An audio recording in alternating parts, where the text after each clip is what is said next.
Hi Fox Channel, how you guys doing? We are doing the ghost guide today. It is finally happening. It's been a long time since the last one. How long exactly? Let me look it up. It has been since Insym complete ghost guide. The last one I uploaded was 1 year ago. It has 500,000 views. Holy shit, I didn't realize this video got so many views. How many ghosts were there? This was up to the mimic. Up to the mimic. How many ghosts do we got now? Now we have 3 more ghosts, as well as a bunch of ghosts that were completely reworked. One ghost that I got wrong, the twins I got wrong. I think that was the only ghost that I got wrong, but I got it wrong because CJ literally lied to me to make it like he simplified the way the twins worked to explain it, but that made me explain it poorly. But anyway, we get to rectify that all now. So we're gonna talk about every single ghost in the game, going over all 24 of them one at a time in the order of the journal. So we're gonna go like this, boom, boom, boom, boom, boom, and I'm just gonna literally, I have a cheat sheet right here. I have made a written version of the ghost guide, but it is very concise. So I'm gonna be saying a whole lot more. This one is just to make sure that I'm not missing anything, which I need to be. How am I gonna do this? I guess I'm just gonna scroll here. It's gonna be a little hard because I can't see stuff on my own screen then. I'm Chili, thank you for the 5 gift subs. Ogsoryu, thank you for the 13 months.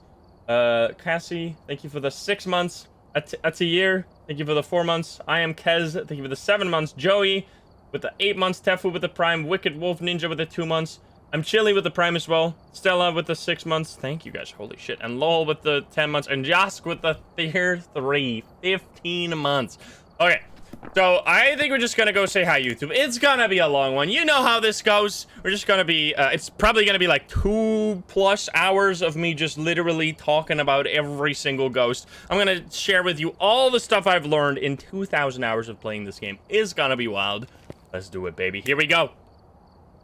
Hi YouTube, how are you doing? And welcome to the complete ghost guide updated for 2023. The last ghost guide I've done is already a year old, and you guys have been asking me for the longest time to do an updated ghost guide because a lot of stuff has changed in this game. This game is so deep. By the length of the video, you can see just how much there is to know about the ghosts in this game. Every single ghost has many hidden abilities, many strengths, many weaknesses. Some ghosts are more complicated than others, but all of them have something going for them. I absolutely love this game. I've played it for over 2,000 hours, and in those 2,000 hours, I've played it since the start of the game coming out, and in those 2,000 hours, I've followed every single update, every single new ghost. I've learned a lot by playing, I've learned a lot by reading, and I'm gonna share all of that knowledge in this one singular video with you. I'm gonna not just say everything about every ghost, but I'm also going to give you like examples of how you can use all these things in the game. It's going to be a chunky one, as you can see by the length of the video, but you can also see if you go to the bar at the bottom, you can see that I've separated this video, and every single ghost has its own section. So if you are interested in a specific ghost, you can just click down on the bar and go to every single ghost. We're going to go over them in order of the journal, which is going to mean that we start by the simple ghosts that were added right at the beginning of the game, and then we're going to go later and later in the lifetime of Phasmo with all the newer ghosts that came out that usually are a lot more complicated. This game is crazy. It's going to be a lot of fun. I hope you join us. If you're not subscribed, please do so. If you like the video, like it. If you dislike it, dislike it. But let's not waste any more time. Let's hop into the game. Let's go. Alrighty, here we go, baby. So, let me see. I'm going to just hop in. I need to save this one, by the way. Oh, no. No! Wait, can I... No, I reset my difficulty. Fuck me. John, thank you for the... I can make it again. It's fine. John the Co. Thank you for the 5 gift subs. Thank you. Because I wanted to quickly... I think we're just going to go in on regular professional difficulty. Let's just do that. Regular professional. Just going to hop into Tanglewood. I'm going to take all the items, and I'm just going to be standing in the map with a candle. And we're going to talk about every single ghost. Oh, boy. Here we go. Excuse me. My voice already dying. Alrighty. We got Livy. Let's just... Alright, so we're in Tanglewood right now. I'm just gonna be hopping into the map, just standing in the house with a candle or something. It's gonna be a long one, so this mission is gonna be a little... Oh, wait, fuck. It's fog. I don't want to deal with fog for 2 hours long. Are you crazy? I also don't want to deal with rain. So, wait. Let's redo that one real quick. Whoopsie daisy. Hey, that's why YouTube exists, so I can make these edits and no one will know. Except you guys. That's why you're watching. You're watching the behind the scenes right now. How does it feel?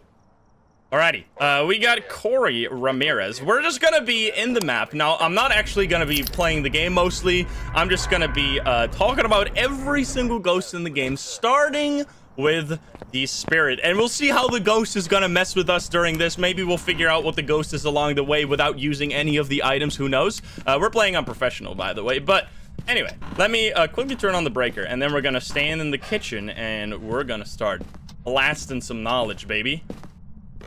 Alrighty. Here we go. Please tell me the ghost is not in the kitchen. Alright. Well, here we go. So I don't know where the ghost is, but that doesn't matter because we are going to be talking, starting off, obviously, with the oldest ghost, the spirit. What does the journal say about the spirit? Spirits are very common ghosts. They are very powerful, but passive, only attacking when they need to. They defend their place of death to the utmost degree, killing anyone that is caught overstaying their welcome. Now, what you're gonna see a lot in this ghost guide when we are going over all the descriptions of the ghost is that a lot of the time they are just flavor text. They don't actually say anything about the ghost or their hidden abilities. Sometimes they do, which I'm definitely gonna say when that is the case as well. But in this case, the spirit is just kind of a boring ghost. It doesn't even have a strength. It is the only ghost in the game that does not have a strength, like that has a strength in the book. There's some ghosts that arguably don't have a strength because their strength is really only a weakness, but this one truly does not have a strength. It doesn't do anything. The weakness, but it does, however, have a weakness, and it is that the spirit can be temporarily stopped by burning smudge sticks near them. Now, every ghost can be stopped when you burn a smudge stick near them. Every ghost, most of the ghosts will be stopped for 1.5 minutes, 90 seconds. They will not be able to hunt. Now, this also counts for when you smudge them during a hunt. If you smudge during a hunt, it'll keep you safe for 6 seconds during the hunt, and it'll also start a 90-second timer where the ghost can't start another hunt within that timer. However, for the spirit, this is increased to 3 minutes. So this is probably the easiest way you can figure out the spirit. I'm also going to be talking about every single ghost and how you can figure them out. Obviously, just finding the evidence. You can find EMF level 5 spirit box or ghost writing, which spirit box is fairly easy. Ghost writing and EMF not so much though. So if you are left with a spirit, you can just smudge it when you're at 0% sanity. And if you consistently don't get hunted for 3 minutes, you can usually say, all right, I'm dealing with a spirit. Now, I have a cheat sheet over here that I'm gonna be looking at every time after I finish. I feel like I've finished talking about a ghost just to make sure I'm not forgetting anything. So I'm also gonna share with you like when the ghosts hunt and which type of evidence is forced on each ghost, as well as just their hidden abilities and stuff like that. So the spirit doesn't have any hidden abilities. It's just this one. This is the only thing it does. You can smudge it, and then it'll be deactivated for 3 minutes instead of 90 seconds. Now, obviously, there's some ghosts that are different, but I'm just gonna talk about every ghost in general. So, for example, the demon is gonna be deactivated for only 60 seconds, but I'm not gonna be talking about ghosts. Like, I'm not gonna try and talk about every single ghost, like every single exception that there is to every rule. I'm just gonna talk about that when we get to the demon to make it a little bit more clear, I hope. Okay, so the spirit just doesn't have anything, only the 90 seconds. It is a normal ghost that hunts at 50% sanity. It has normal speed. It will speed up when it's seeing the player during a hunt as well, which some ghosts don't do that. Some ghosts won't be able to speed up, and that's it. It's just a very simple ghost. Moving on to the wraith. The wraith. Wraiths are one of the most dangerous ghosts you will find. It is also the only known ghost that has the ability of flight and has sometimes been known to travel through walls. This is kind of bullshit, but not, like, it is mostly led to people thinking the wraith can do a whole lot of stuff that it actually can't do. However, it does kind of hint at the hidden ability of the wraith, which is that it can teleport to any of the players on the map. Now, if you're playing single player, it's only going to be teleporting to you, but if you're playing multiplayer, it can teleport to anyone. When it teleports, it'll instantly go towards the player, and it'll leave an EMF at the player's location. So if you're walking around with an EMF and you out of nowhere get an EMF 2, which is what it does, you can usually say, wait a minute, maybe I'm dealing with a wraith here, which is, oh god, there's a ghost here, which is one of the ways that I very often figure out a wraith, and people are like, how did you know? Other ways you can detect this teleport is by Like if the ghost, the ghost room is, let's say the ghost room is in the dining, you walk into the map and all of a sudden the ghost is there, or you are on a bigger map and the ghost comes to the entrance out of nowhere, even though you didn't see it there before. Like if the ghost is in places you don't expect it, you can usually be like, wait a minute, maybe it is a teleporting ghost. Now wraith is one of the most notorious teleporting ghosts, which is why people usually think of a wraith when they're having a ghost in a weird location. Now, in terms of strength, wraiths almost never touch the ground, meaning it can't be tracked by footsteps. This is an immediate example of what I'm talking about with strengths that aren't really strengths. This is just bullshit that it's in the strength category, because what does this mean? If you place salt on the ground, the wraith cannot step in it. Now, it used to be able to step in it, and then it wouldn't leave the UV footprints, which is what you will see if you watch the previous ghost guide. However, in current update, oh my god, I'm gonna have to turn that off. In the current update, the wraith simply cannot step in the salt. Now, that also meant that they had to get rid of the salt objective, because if you would get a wraith, you couldn't finish that objective, or if they decided to like get rid of the objective only when it was a wraith, you could immediately rule out wraith if you saw that objective. So that's why they got rid of the salt objective and put it as a daily or weekly objective, because then it doesn't really matter. So that is the strength that you can. Now, how do you use that, by the way? It's actually extremely easy to use. If you know the ghost room, let's say we know this is the ghost room. In this case, the garage is the ghost room, but let's say we think this is the ghost room. You can place some salt. I usually place it in a line where I think the ghost is gonna walk. So I will place it like here, here, and here, and then you can place a motion sensor right there, going over the salt. And then if you see the motion sensor be triggered without the salt being stepped in, and that happens like several times or just one time, really, you can be like, wait a minute, that is impossible, it should step in the salt, and it's not doing that. Then you're dealing with a wraith. You don't have to take photos anymore. It will just never step in salt. Like, you used to have to do all kinds of other tricks where, oh, I see salt be stepped in, it could still be a wraith. No longer the case. If you have salt in the ghost room and it is stepped in, you weren't there, doesn't matter, it will never be a wraith. Now, the weakness is wraiths are afraid of salt and will actively avoid it. This has actually been changed recently. And I don't think, like, there's gonna be times in this guide where I'm gonna be saying I don't really know this specifically, because there's like basically no way for some things to be like 100% sure. I'm only gonna, if I'm talking about something that is speculative or that I'm not sure, I will say that. Otherwise, I like know it for sure because I've talked to the devs, or I've played the game so much that I know, or I've talked to or looked at other people's testing, such as Psycho or something like that. So for the wraiths are afraid of salt and will actively avoid it. This does not mean, from my experience, that you can like build a wall of salt and lock the ghost in the ghost room. I'm pretty sure that is not the case. It will just walk over the salt. It will just completely ignore it, basically. And it used to say that wraiths have a toxic reaction with salt, but I also don't really know what that meant. I've never known what that meant. People speculated, like the consensus was that when the wraith steps in salt, it'll be more active from that point onwards, which could be the case. However, it's basically impossible to tell unless we like literally talk to DK and go like, DK, what does it do? Which he hasn't told us that yet. So yeah, it is just this weakness is basically just like nothing really. It's kind of like it's just flavor text, which is really strange that Phasmo does this, by the way. This is the tough career of someone who just plays plays a lot of Phasmo. You're gonna be dealing with so much bullshit throughout all of it, because the devs love talking in riddles and love talking about stuff that isn't even in the game, aka obake shapeshift for the longest time. Now it's in there, which I'm very excited to talk about that. But anyway, wraith has EMF level 5 spirit box and dots projector. Spirit box is extremely easy evidence to get. EMF level 5 and dots projector not so much. However, the salt is just such an easy giveaway that you don't even need to bother with the evidence most of the time. And another thing you can do for the wraith is, if you know the ghost room is in the boys' bedroom over there and I'm here, if you have an EMF, you can just stand here and see if it teleports to you, and then you can also place a motion sensor right there, because when it teleports to you, it will do some stuff around you, maybe do some ghost events, maybe do some interactions, and then walk back to the ghost room. So it'll cross the motion sensor that you've placed, and that's how you can figure out, hey, wait a minute, it was here, and it walked backwards towards the ghost room, because it will just return to the ghost room eventually. Also, the ZX Rent, thank you for the gift subs, by the way. Now, it cannot teleport during a hunt.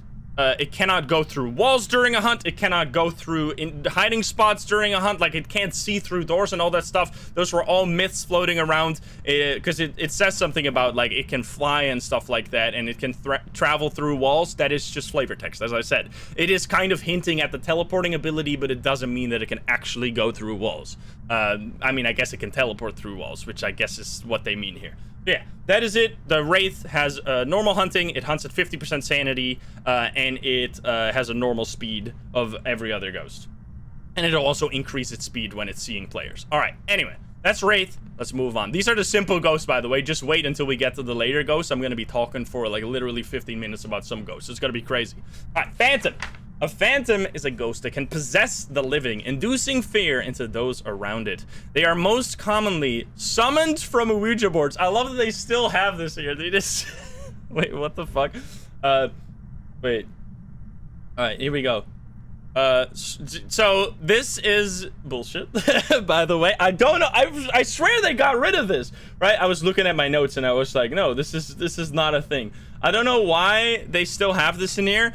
This ghost is nothing with an Ouija board. It is just like a little flavor text. Now it does, however, have a similar ability to the Wraith. It can go towards any player on the map, but unlike the Wraith, where the Wraith will instantly teleport towards the player, the Phantom will like set a destination to a player and then walk there. So similar to how with the...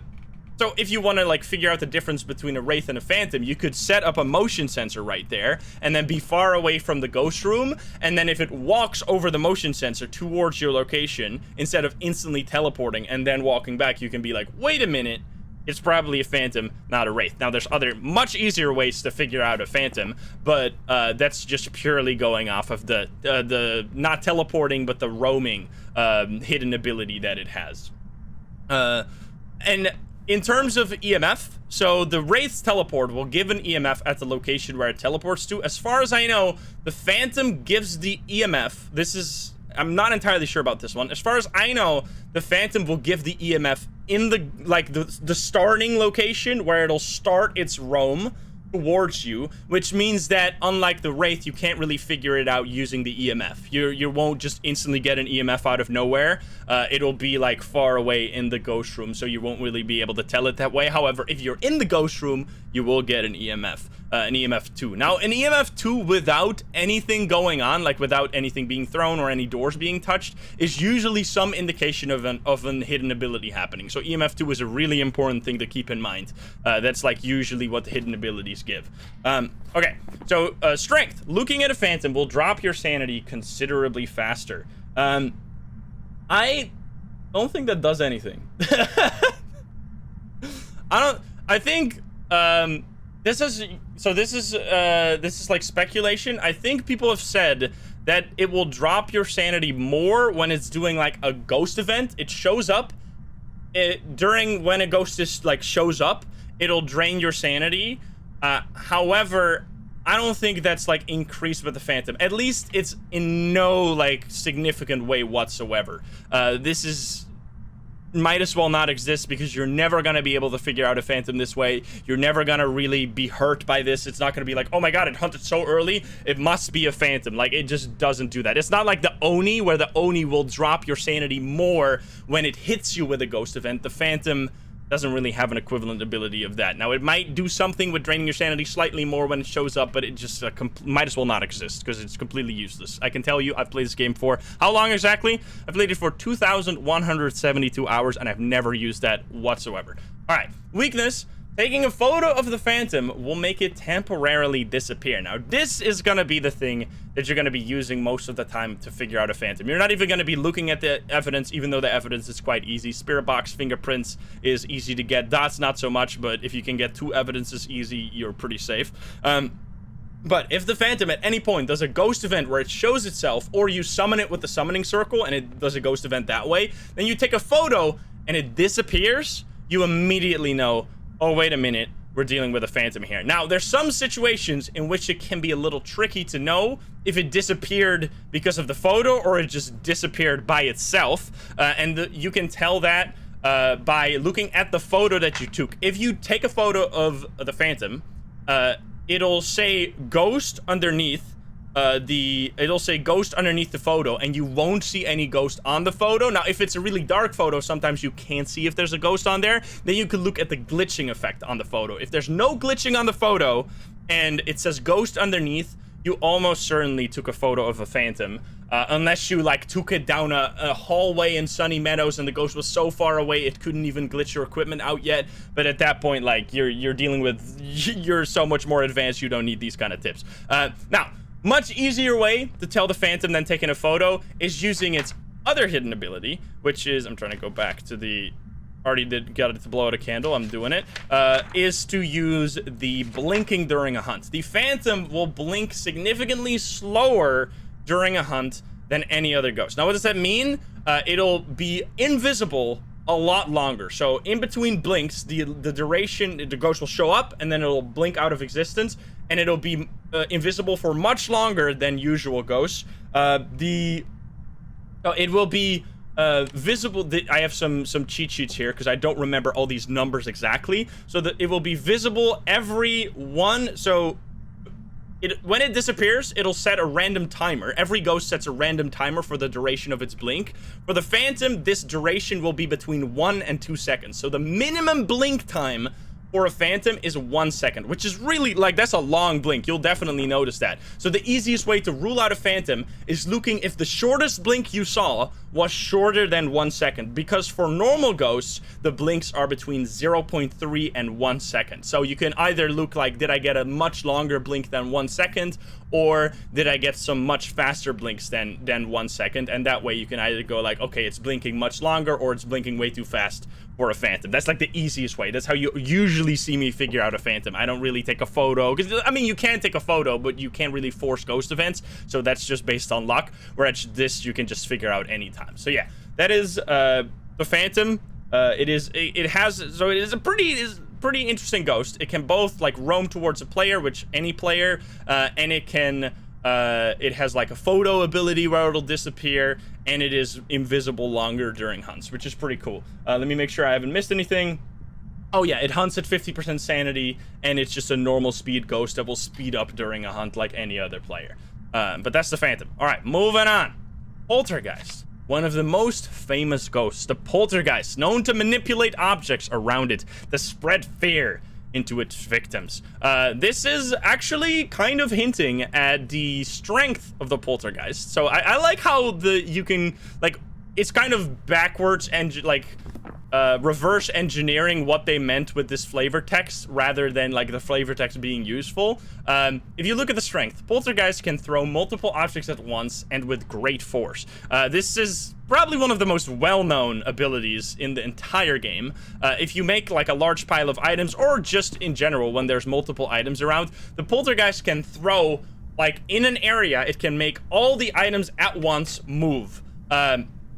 Which, how would you detect it? Now, if you're looking at it, you're obviously gonna see, there's many ways you can detect the polter throw. First thing, if you see it, you made a pile, you see all the items being thrown around, obviously it did a polter throw. Second, if you heard something that sounded like multiple items, but you're not entirely sure, what you can then do is 2 things. First thing, you can grab your EMF, go towards the location, get an EMF signal. Then you're like, okay, I'm getting EMF in this location, and you see some items on the ground. Then you pick up one of the items, you move them away from the pile, and then if the EMF is still going, you know, okay, there's still items that were thrown on the EMF. Then you move the EMF to the item you moved away, and then you're like, oh, but that item is also giving EMF. So if you can figure out if multiple items at the same time are giving an EMF signal, that probably meant that they were thrown at the same time, aka you're dealing with a polter. Now that sounds kind of complicated. It's much easier to just see it, or to use the second thing, which is, oh, I heard a poltergeist throw. I'm gonna run to the truck.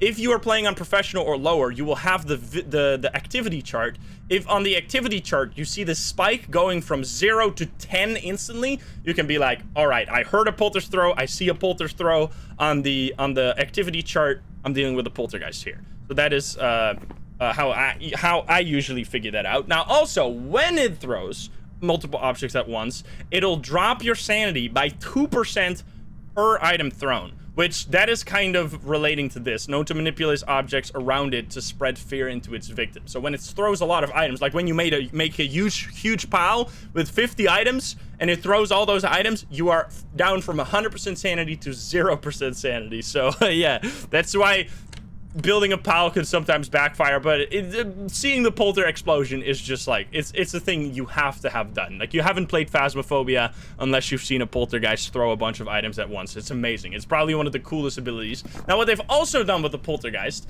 is that they have reworked the throwing recently. Whereas now, previously, any ghost could throw items like it could throw them like super short directions. You could just like give them a little pling and then leave them in the same place, which will be kind of confusing. Now, every ghost will be more inclined to throw objects upwards and like a little further away. And for the poltergeist, this is doubly so. So the poltergeist will throw things upwards a lot more, and it'll throw them a lot further. It is actually so much easier now to figure out if you're dealing with a poltergeist by looking at their regular throws, because every single throw the poltergeist will do will be of stronger velocity than any of the other ghosts. So you will see like these huge arcs, items moving away really far. That is like an extremely obvious thing to tell. Now, another thing you can do, which actually, let me look at the weakness first. Weakness: with nothing to throw, the poltergeist becomes powerless. Actually, just complete bullshit here. This means nothing. Obviously, I think what this means is that it can't use this ability, which obviously, if it can't throw anything, it can't... It's crazy. We are only 4 ghosts in, and the amount of times I've had to say that something in the book is just complete bullshit is it's already way too much. But yeah, this means nothing. It will not be able to drain your sanity using its special ability, but that's not really like a thing. You rarely will be like, oh my god, I got hunted so early, it must have been a poltergeist. Like, I don't think I've ever uttered that phrase. Like, I've never really seen the poltergeist drain your sanity too much using its ability. It's just not really that special. Or it is special, but it just doesn't really do that all too much. So this is just kind of bullshit, because it will still just hunt, which it hunts at 50% sanity, and it is a normal speed ghost, so the hunts are pretty scary. Like, if it sees you, it'll speed up really fast, and it'll be able to outrun you very fast. Now, during those hunts that you can get, even when there's no items, there's another way to figure out a polter. The ghost will throw items during a hunt, and for the poltergeist, it will throw objects. So I think for normal ghosts, it is... correct me if I'm wrong, for normal ghosts, oh my god, for normal ghosts, if there's an item nearby, every 0.5 seconds, there's a 50% chance that it throws an item, right?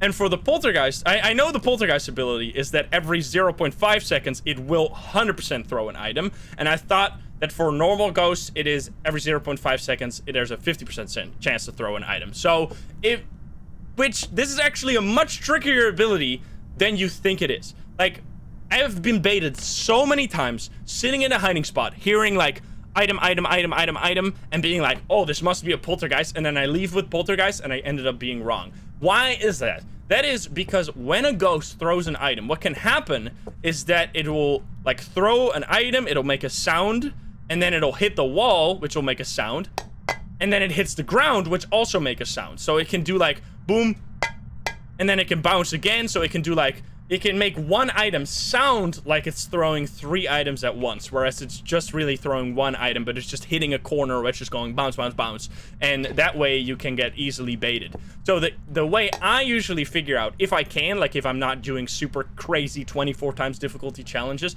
the way I will figure out a poltergeist is I will pile up a bunch of items on like an area where I can loop it, I will like put a bunch of items here, and then I will grab my smudge stick. I will get the ghost to hunt. Nice throw, by the way. I will get the ghost to hunt, and then I will loop it around the kitchen island, where if you can then see it throw something like every 0.5 seconds, which can sometimes mean that it'll throw an item, and then before it even hits the ground, it'll throw that same item again. Like, it'll be so obvious that it is a poltergeist if you're seeing it with your own eyes. So I think that it's much more, it's much better to go off of your eyesight than off of what you hear, because the hearing can sometimes can be really deceptive. So that's just my tip right there. And then, so as I already said, well, let's look at the evidence. It's spirit box, fingerprints, ghost writing. Spirit box fingerprints is really easy to get. Well, fingerprints depends on the location. Sometimes, like if you have a ghost here, it can be harder than if you have a ghost like in a small room with a door, or if you have like a gym ghost in high school or something. But especially with ghosts touching doors during a hunt and leaving fingerprints, fingerprints shouldn't really give you any issues. And then spirit box, obviously, also easy. Which all of this is different on Nightmare, obviously, because you only get 2 evidences on Nightmare, which means that you might have to get writing, which can be really annoying, because writing is definitely the hardest evidence in the game by far. So yeah, that's it for Poltergeist. Absolutely. Oh, there. That's our first ghost event, actually. This ghost might start hunting at some point. I mean, I've been holding the candle the whole time, but anyway. All right, that was Poltergeist. Moving on to the Banshee. One of the ghosts that has significantly changed. I don't know if the last ghost guide I did had the old Banshee, like the old Banshee with the crucifixes and stuff. It might have, but the Banshee has gotten a lot of changes in recent history. Banshee, the singing siren, known for attracting its victims through song. It has been known to single out its prey before making killing blow. The Banshee is really interesting, and I really like what they've done. I know the Banshee used to be a whole lot stronger, but the Banshee actually has a very clear personality, which especially in multiplayer can be really fun to play against. So, strength. Banshee will weaken their target before striking.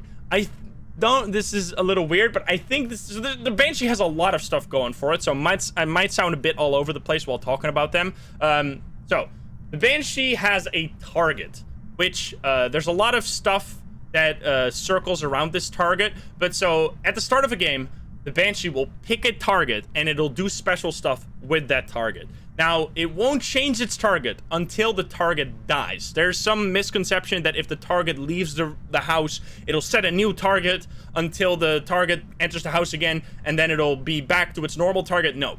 As far as I know, which this has been tested by Psycho many times, and also from just personal experience, so the Banshee will set a target and it'll just be that target until the target dies. If the target leaves the house, the Banshee will become a normal ghost in terms of hunting. During a hunt, if the target is not in the house, the Banshee will just be able to kill anyone. But if the target is in the house, it'll only be able to kill the target. So if you are not the target, you can literally dance all over the Banshee. You can be out of your hiding spot, walk around without any trouble. You won't be killed, you won't be targeted. You can, however, still smudge the ghost for your friend. Like if the target is being chased, you have a smudge stick, you can still smudge the ghost to save your friend who is the target. However, it won't actually kill you. What will happen is that if the Banshee kills the target, it'll, I think from my experience, unless I've been extremely unlucky, if the Banshee kills the target during that hunt, it'll be able to kill anyone from that point onwards. Until the hunt is over, then it'll have only the ability to kill its target. Which means that if you are hiding with the target, or you're looping with the target and the target dies, then everyone will just die. Which means that you should be careful. You shouldn't just take this for granted and be like, oh, I can't die, I'm invincible, because you will be able to die. If you're playing on Nightmare mode, right? Where the ghost will kill someone and then be able to continue its hunt, because on Professional, for example, it won't be able to do that. All right. So let me think. No, that's not everything about the target yet, because the Banshee, so not only it can only kill its target during a hunt, it'll also only start hunting based on the target's sanity. So if the target has high sanity and is like even outside of the map, it doesn't matter. If the target is 100% sanity, the Banshee will not hunt. The Banshee is usually a normal 50% sanity hunter. However, instead of using the average team sanity, it'll only use the target's sanity, which is a really interesting thing. I really like that they've done that. And it also has another hidden ability where it can roam towards the target. So similar to a phantom, it can at one point decide, I want to go to the target, and then it'll walk towards the target. And now, unlike the phantom, which can go to any player, the banshee can only go to its target. And similar to the phantom, it'll, I think, leave the EMF in the location where it started its roam, so the EMF is not so useful. So what you can do is that you can stand far away from the ghost room, and like place motion sensors in the middle of the map, and then see if the ghost ever roams towards you. If it doesn't, for a very long time, you're probably not dealing with a banshee, because the banshee does its ability regularly. Like, it'll regularly go towards the player that is its target. Another thing, the banshee is just full of stuff, man. It's crazy how much the banshee had. So the singing siren it says here in the flavor text, that refers to the paramic. If you're using a paramic and you're pointing it at the ghost, it can sometimes do these like sounds, these creepy paranormal sounds. And for the banshee, there is a 30% chance that when it does one of those whisper sounds, which will just sound like really cursed, like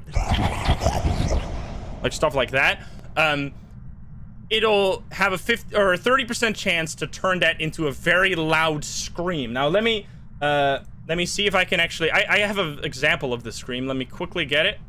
1 second. I have CJ send it to me. CJ, I need to find it. Oh god, you can't search. Here we go. CJ as file. Where is it? Oh my god, CJ sent me so much stuff. Trying to find it. Scroll. There we go. So this is the sound that the banshee will make.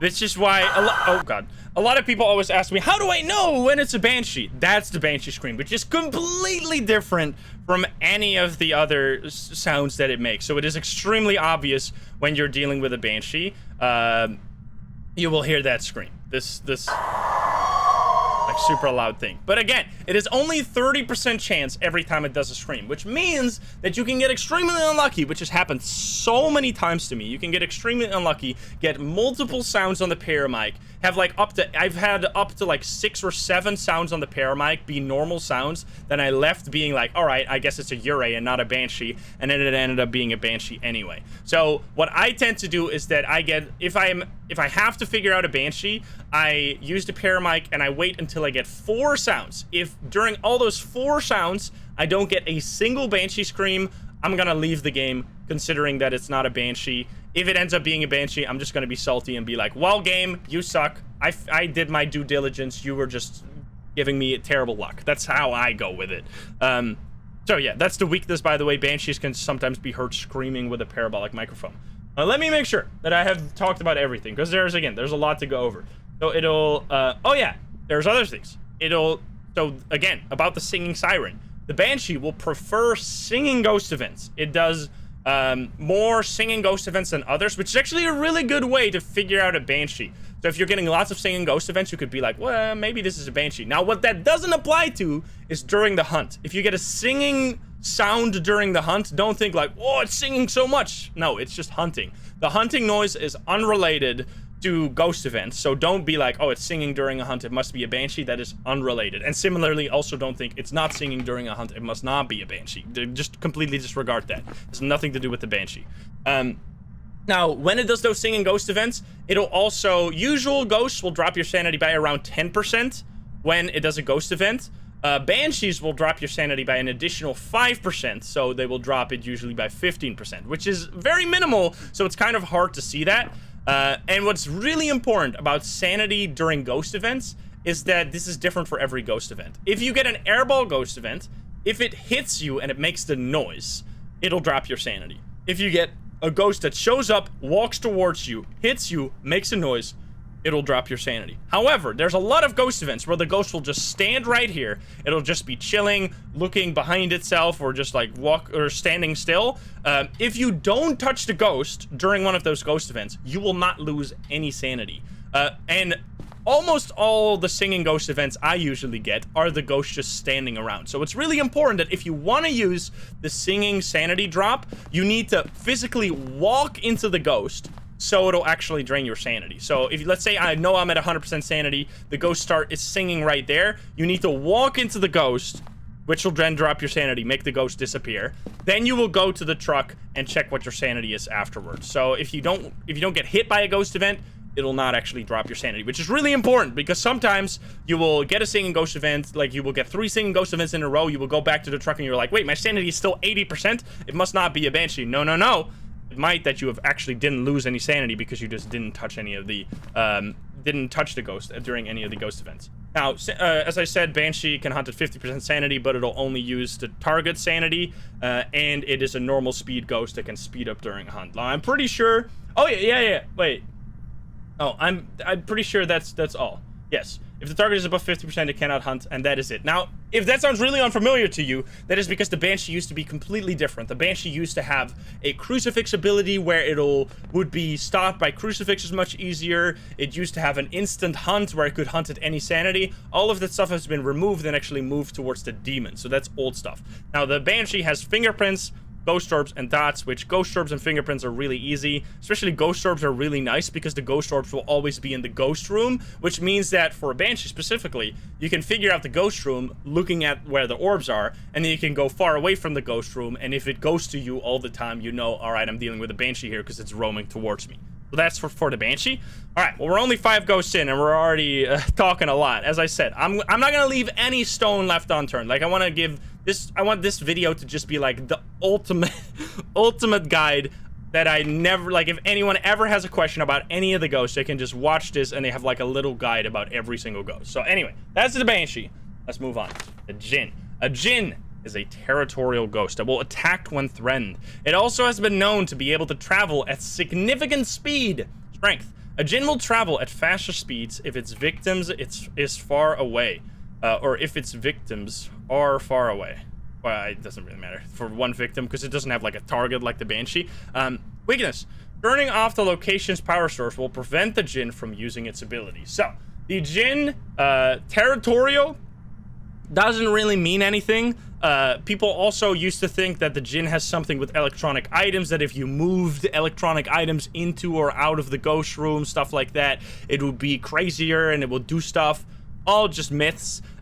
What this territorial refers to is the hidden ability of the jinn, which is where if you're close to the jinn, it'll sometimes drop your sanity by 25%. Now, when it does the 25% sanity drop, it'll leave an EMF of 2 on the breaker, which this has been changed recently. It used to leave this EMF on the location where it drained your sanity, which was a lot more useful because if you would be in the ghost room, all of a sudden you would get an EMF 2 with nothing happening, and then you would go towards the truck and you would see your sanity be a lot lower than before. You would know like instantly, okay, I'm dealing with the jinn here. Whereas now you have to like drop your EMF on top of the breaker, then go in the ghost room, and then if you hear an EMF from far away, you can be like, oh, wait a minute, it might be or it is a jinn because it just used its jinn ability, but that is like extremely useless most of the time.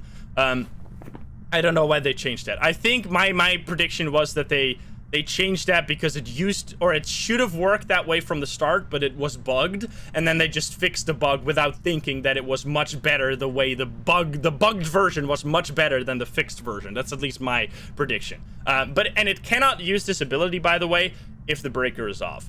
Similar to this one, a jinn will travel at faster speeds if its victim is far away. If you are at a distance of a jinn, it'll go, what is the exact speed? Let me see. Jinn, it'll, instead of moving at the normal 1.7 meters per second, it'll all of a sudden moves at 2.5 meters per second. So it'll move significantly faster, which is not as fast as a revenant or something, but you can see this extremely easily, especially you can hear it really easily. So how I would usually test for a jinn is I would have the breaker on, I would stand in like a hallway or like some place like here. Here you see me do this all the time, and then if the ghost comes around that corner and it instantly sounds much faster, like doom, doom, doom, doom, doom, doom, doom, than it was when it was just roaming, like walking without seeing you. You can instantly know, all right, I'm dealing with a jinn here. It's extremely obvious. You can hear it very loudly. That is how I usually figure out the jinn. Because what's different between the jinn and like other ghosts that have speed is that it has to see you. So it will be just a normal ghost, but nothing special to see here until it sees a player at a distance when the breaker is on. If the breaker is off, it won't be able to do this ability. It turned off the breaker, which can perfectly segue me into the other point that the jinn, because its ability is tied to the breaker, will never be able to turn off a breaker. So because this ghost just turns off the breaker, we know that it is not a jinn, which you see me do this all the time when you watch my videos. So I will be like, oh, the breaker just turned off, cannot be a jinn. Now there are the jinn can turn off a breaker. The only way the jinn can turn off a breaker is there's a maximum number of lights that can be on in the house at once. If there are, I think it's 8 on small maps, I might be wrong, but there's just a bunch of lights. If you have, let's think, I don't know what it is exactly, but let's say it's 8. If you have 7 lights on, and the jinn turns on a light switch, it'll then be too many lights at once, which will turn the breaker off. So that way, the jinn can actually turn off a breaker by turning on too many lights, which that is one of the ways some people are like, wait, it turned off the breaker, how could it have been a jinn? That's the reason why. Now, the way you can tell that it is a jinn or not, if the breaker turns off by, like, if the breaker just turns off, like the ghost turns off the breaker, all the lights that were turned on before will remain on. So if you go to the breaker and you turn it on again, all the lights should be on that were on before, unless you got a hunt, because after a hunt, all the lights will turn off. But let's say the breaker turns off, you turn it back on, all the lights are back on. It just turned off the breaker. However, if you turn on too many lights, all of the lights will turn off and then the breaker will pop. So if all the lights are off after you turn off the breaker, it probably went off because you turned on too many lights and not because the ghost actually turned it off. Now, that's very niche knowledge, but as I said, I'm going to talk about everything. So get your pen and paper ready. So anyway, that's for the jinn and not being able to turn off the breaker. It can also not drop your sanity with its 25% sanity ability, and it cannot be faster when it's far away from you. And that's what this weakness refers to. Turning off the location's power source will prevent the jinn from using its ability. Now, the jinn has evidence, EMF level 5, fingerprints, and freezing. Fingerprints and freezing are relatively easy. EMF 5 not. This can sometimes be really annoying. But fingerprints and freezing you should find fairly quickly. It can hunt at 50% sanity, like normal. And that's it. Now, what I didn't talk about is this. A jinn will travel at faster speeds if its victim is far away. Well, once the jinn gets close to you, it'll slow down. However, that is actually kind of pointless. Now, the reason why it's pointless is because the jinn will be able to speed up like every other ghost. It'll be able to speed up as long as it has line of sight of you. So what will often happen is that it'll turn around this corner, it will be super fast, and then it'll come towards you, and it'll already like become faster, so that by the time it's close to you, it'll already have sped up by having line of sight of you, so you're not really gonna hear that drop off. The easiest way to tell a jinn is, does it instantly become faster when it sees you from far away, and not necessarily does it get slower again when it gets close to you. At least that's for me. I find the instant speed up much easier than the slow down when it gets closer to you. That's my opinion though. All right, so that is the jinn. That's everything there is to know about it. Let's move on to the next one, which is mare. Now, I thought about the mare a little bit ago because the light switch turned on, which before I even talk about anything, that's probably the most useful thing you can know about a mare. If a light switch gets turned on by the ghost, you can instantly go into your book and say, all right, it's not a mare, because the mare cannot turn on light switches. Now, a little interesting piece of knowledge is that it also counts for keyboards. It cannot touch a keyboard to turn on the monitor screen. That also counts as a light switch. So similarly, when you get the ghost to touch a keyboard, turn on the monitor, which you can turn off the monitor, so keep that in mind. You need to make sure that it actually turned the monitor on, and you know it's not a banshee, or not a mare. And it cannot turn on the TV as well, because the TV also technically counts as a light switch. So it cannot turn on the TV, not a monitor, and it cannot turn on a light switch. Now, it can't just touch a piano It can knock on windows, touch doors, etc. It's just TV, monitor, and light switches that it cannot turn on. What's a common misconception with mare is that they turn off the breaker more. This is not true. They just turn off the breaker. They can also turn on the breaker. That has nothing to do with the mare. The mare can just do that stuff. It doesn't matter. All right, now let's actually read the text of the mare. A mare is the source of all nightmare, making it most powerful in the dark.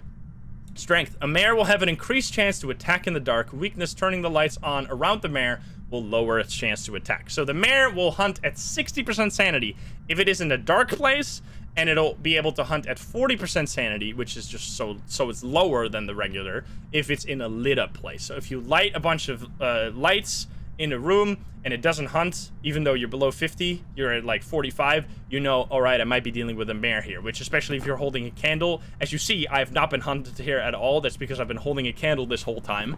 And the ghost doesn't hunt when you're or your sanity doesn't drop when you're holding a candle, unless it's a moroi, but we'll come to that when we get there. Anyway, so that's it with the hunting ability. It'll hunt at 60% or 40%. Now, with the drop of nightmare mode, I have rarely ever used this anymore. Like, it used to be a pretty significant thing that you needed to know about a mare, where it would be like you get a hunt and then you immediately go to the truck, and then if you're above 50, it would be like, okay, it could be a mare. However, in nightmare mode, you don't have the board, so it's really hard to know if you're at 55 or 49. Like, that difference is so minimal that if you can't see it in front of you, you can't really figure it out, so that is why that's kind of useless.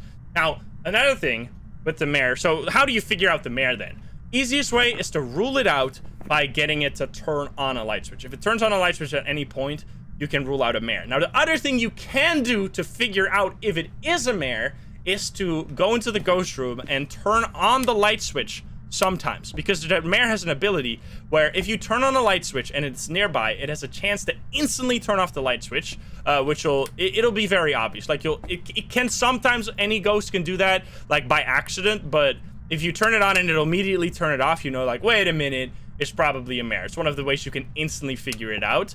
However, what can happen, as I said, is that if you turn on a light switch, some ghosts would just want it to touch the light switch, even though you just touching it wasn't in their mind at all. They just wanted to touch the light switch, so when you touched it, they immediately turned it off, which made it seem like a mare, which that can sometimes happen, but usually if you get an instant light switch, you know it's a mare. Now, another thing you can actually figure out with a mare, this is just from my personal experience. I didn't see this in any, wait, let me scroll down. I'm pretty sure this is actually, like, proven by the devs. There's two other things.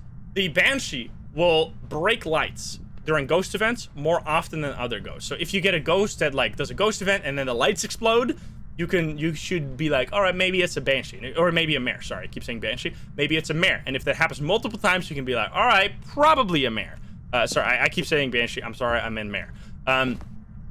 The other thing is if you turn on lights in the ghost room and it immediately, like, becomes less active and goes out of the ghost room, like if it constantly starts roaming around, changing its favorite room when you keep turning on the lights in there, that's another way that I sometimes figure out a mare. Because the mare has a higher chance of roaming away from its room if the lights are on. Because every ghost has an ability where it'll be able to roam far away, except the goryo, far away from its ghost room. This gets turned up for the mare if you turn on the lights in the ghost room. So that's one way you can kind of, like, figure out, oh, hey, we're dealing with a mare here because it keeps leaving the ghost room when we turn on the lights. So that's all, I'm pretty sure. I'm just reading here. It hunts at 50% if, no. It always hunts at 60% if the lights are off and 40% if the lights are on. Now, this can be, let's say the ghost room is this. If this is the ghost room and I turn on the light here, it can leave the ghost room into the dark garage and then hunt from here at 60% sanity. So you need to turn on a bunch of lights in the area of the ghost instead of just one, because the ghost can leave the room, especially the mare who wants to leave the light, and then can hunt from there. So yeah, that is it, all about the mare. It's pretty, like, it has a lot of little things, but mostly you're just looking for, does it turn on a light switch, does it instantly flick off a light switch, and does it leave the room when there's lights on. That's basically all there is to know about the mare. Next one, Revenant. My favorite ghost in the game, and one of the ghosts has been changed recently, which has made it back to being one of the scariest ghosts in the game, which it used to be by far the strongest ghost in the game with a shadow of a doubt. Then all the other ghosts got buffed except the Revenant. The Revenant was just kind of left behind, which made it worse and worse and worse. Eventually, it wasn't even really a scary ghost at all anymore, which now it is still easily countered, but it is back to being like a really scary ghost. Like, especially, it's terrifying. It's not necessarily the strongest ghost, but it is one of the scariest ghosts in my opinion. So, Revenant. A Revenant is a violent ghost that will attack indiscriminately. Their speed can be deceiving, as they are slow while dormant. However, as soon as they hunt, they can move incredibly fast. Strength. The Revenant will travel at significantly faster speed when hunting their prey. Weakness. Hiding from the Revenant will cause it to move very slowly. So the Revenant's ability is very simple. If it does a hunt, and it is not currently chase, well, it's actually more complicated now, but if it does a hunt and it doesn't know where any of the players are, it'll be moving much slower, like much slower. What is the exact speed? So normal ghosts, I don't have a specific number, but it'll be so obvious. It's one of the most obvious things. Like, it'll just be like doom, doom, doom. The footsteps. You're listening for the footsteps here. Like, if the footsteps are super far apart, you know instantly, all right, I'm dealing with a Revenant. 1 meter per second, 1 meter per second, which is super slow.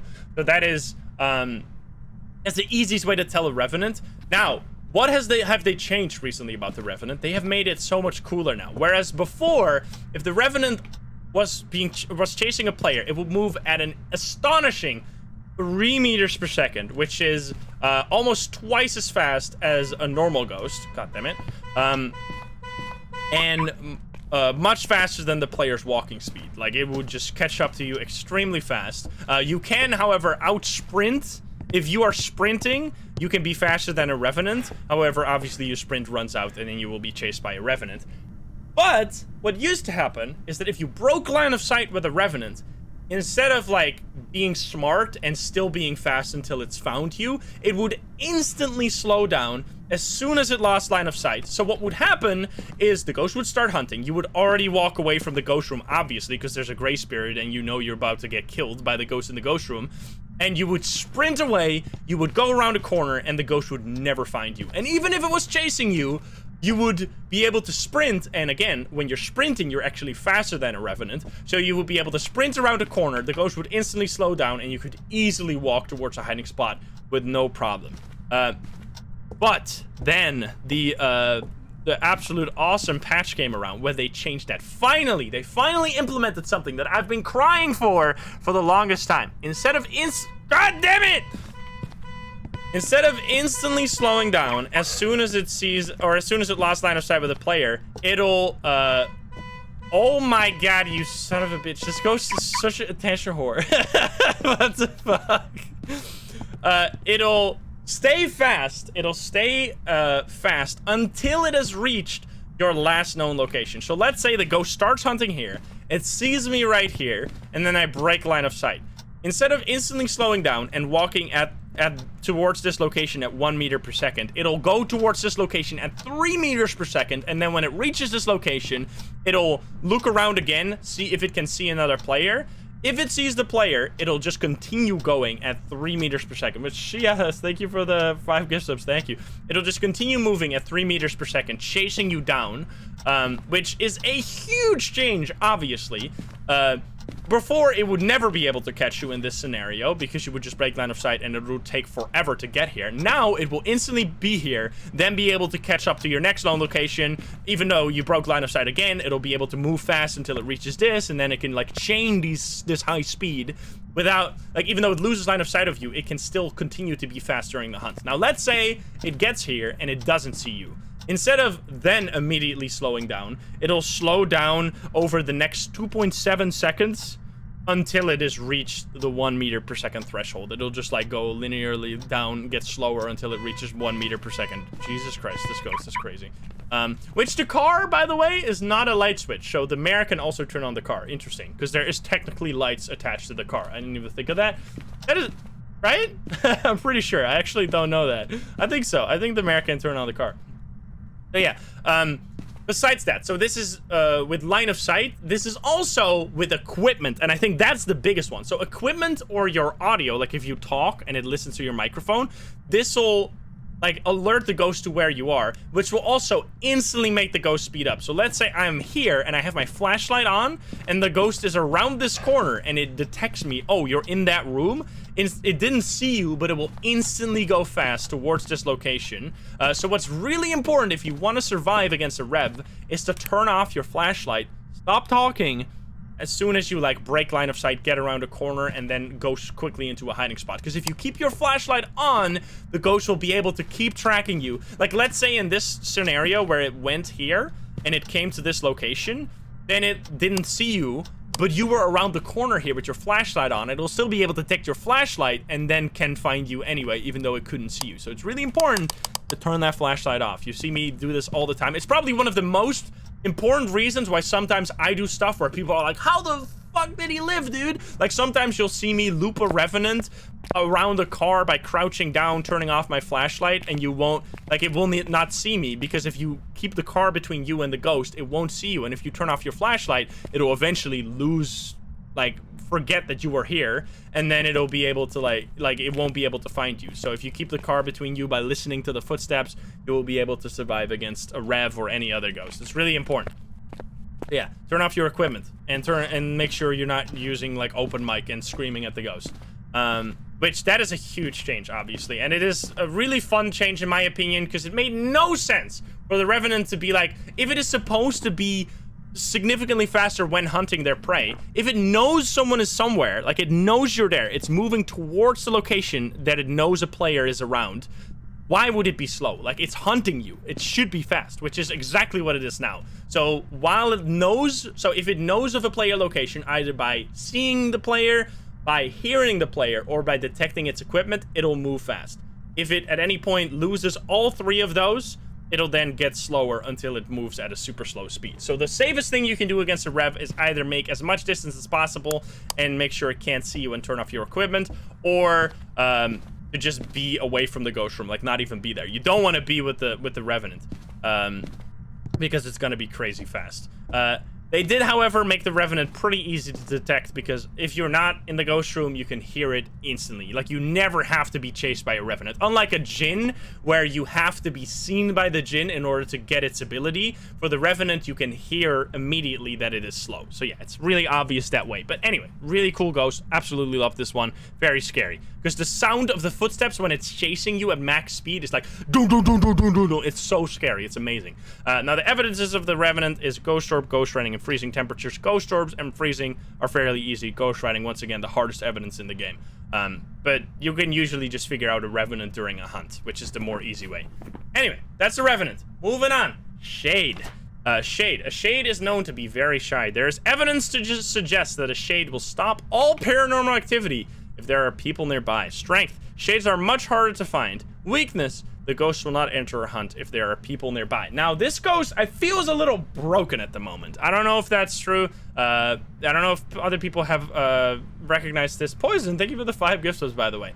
So, the first thing, a shade cannot hunt until you reach 35% average team sanity, which is probably the easiest way you can figure it out. Because let's say you're at 40% sanity, you look at the chart, you're at 40%, you just hold a candle. If it never hunts, because every other ghost, except the mare, if it's in light, should be able to hunt, well, and a deo, but there's most ghosts, almost every single ghost should be able to hunt if you're below 50% sanity, but the shade can't. The shade can only hunt at 35% sanity, which is extremely low. So if you don't get any hunts for a long time, this is even obvious in nightmare mode, where you can't see your sanity. If it doesn't hunt for a really long time, you can be like, all right, it's probably a shade.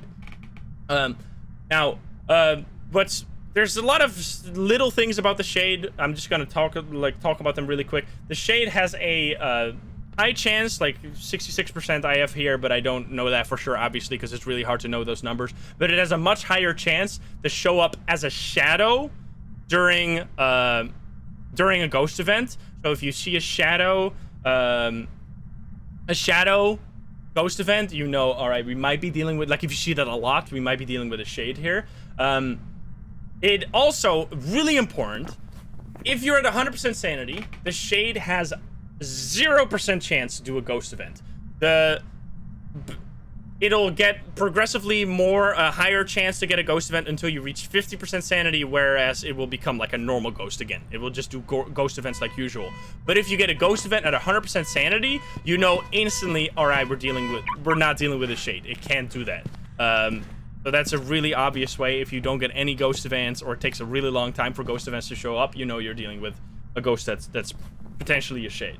Now, I think the other thing that I've written down here, and that I used to use all the time, I think this is broken. The shade used to, and this is confirmed by CJ, by the developers, the shade used to not throw anything, not hunt at all, if there was a player in the ghost room. So if you were in the ghost room and you had a crucifix there, and it uses the crucifix, you know instantly, all right, it is not a shade. Now, that used to be super effective, but recently I have stopped using this at all because I got baited so many times. There were like 5 times in recent history where a shade would hunt in the exact same room where I was with a crucifix. The crucifix would be used up, and it would it would just literally start its hunt without a crucifix on top of me.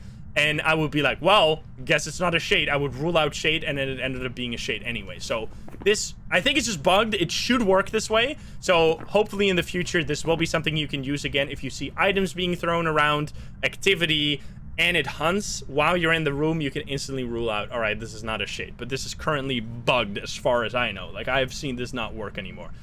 That's it for the shade. Fairly simple ghost. It's just less active overall as well. That's like another thing. If there's shades are actually really obvious. Like, if you just get very little activity, you're like, what the hell is going on? Now, another thing people often do is if you can't find the ghost room, or like in a large map, it's probably a shade. I can't find the ghost room. That doesn't have to be the case, because sometimes the ghost could be in the basement, or it could be in a tricky room that you're not hearing any activity from. But it can be an indication. If you really can't find the ghost room, that might be the strength here, that it's doing so little activity you can't find it. So yeah, that's if it's all of a sudden you leave the house and you see lots of activity on the board when there's no one in the house, you can also be like, maybe it's a shade. This is just like tiny things, just in general. Low activity is what you're looking for with the shade. Now, it is EMF 5, ghost riding, and freezing temperatures, which is extremely mean, because EMF level 5 and ghost riding are bound to activity. You can't get EMF 5, you can't get ghost riding unless the ghost decides to do something, which for the shade is going to be much lower. So the shade is actually really hard to find sometimes.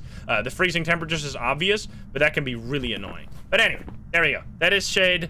Moving on to, I thought Oni was going to be right behind that, but it's not. Moving on, the demon. Now, demon, one of the scariest ghosts in the game. Demons are known to be the most aggressive. So, by the way, shades also move at normal speed, and they will speed up during a hunt when they're seeing a player, obviously. If I don't say that, that's the default. Demon. Demons are the most aggressive ghosts we've ever encountered, known to attack without reason. They seem to enjoy the thrill of the hunt. Strength.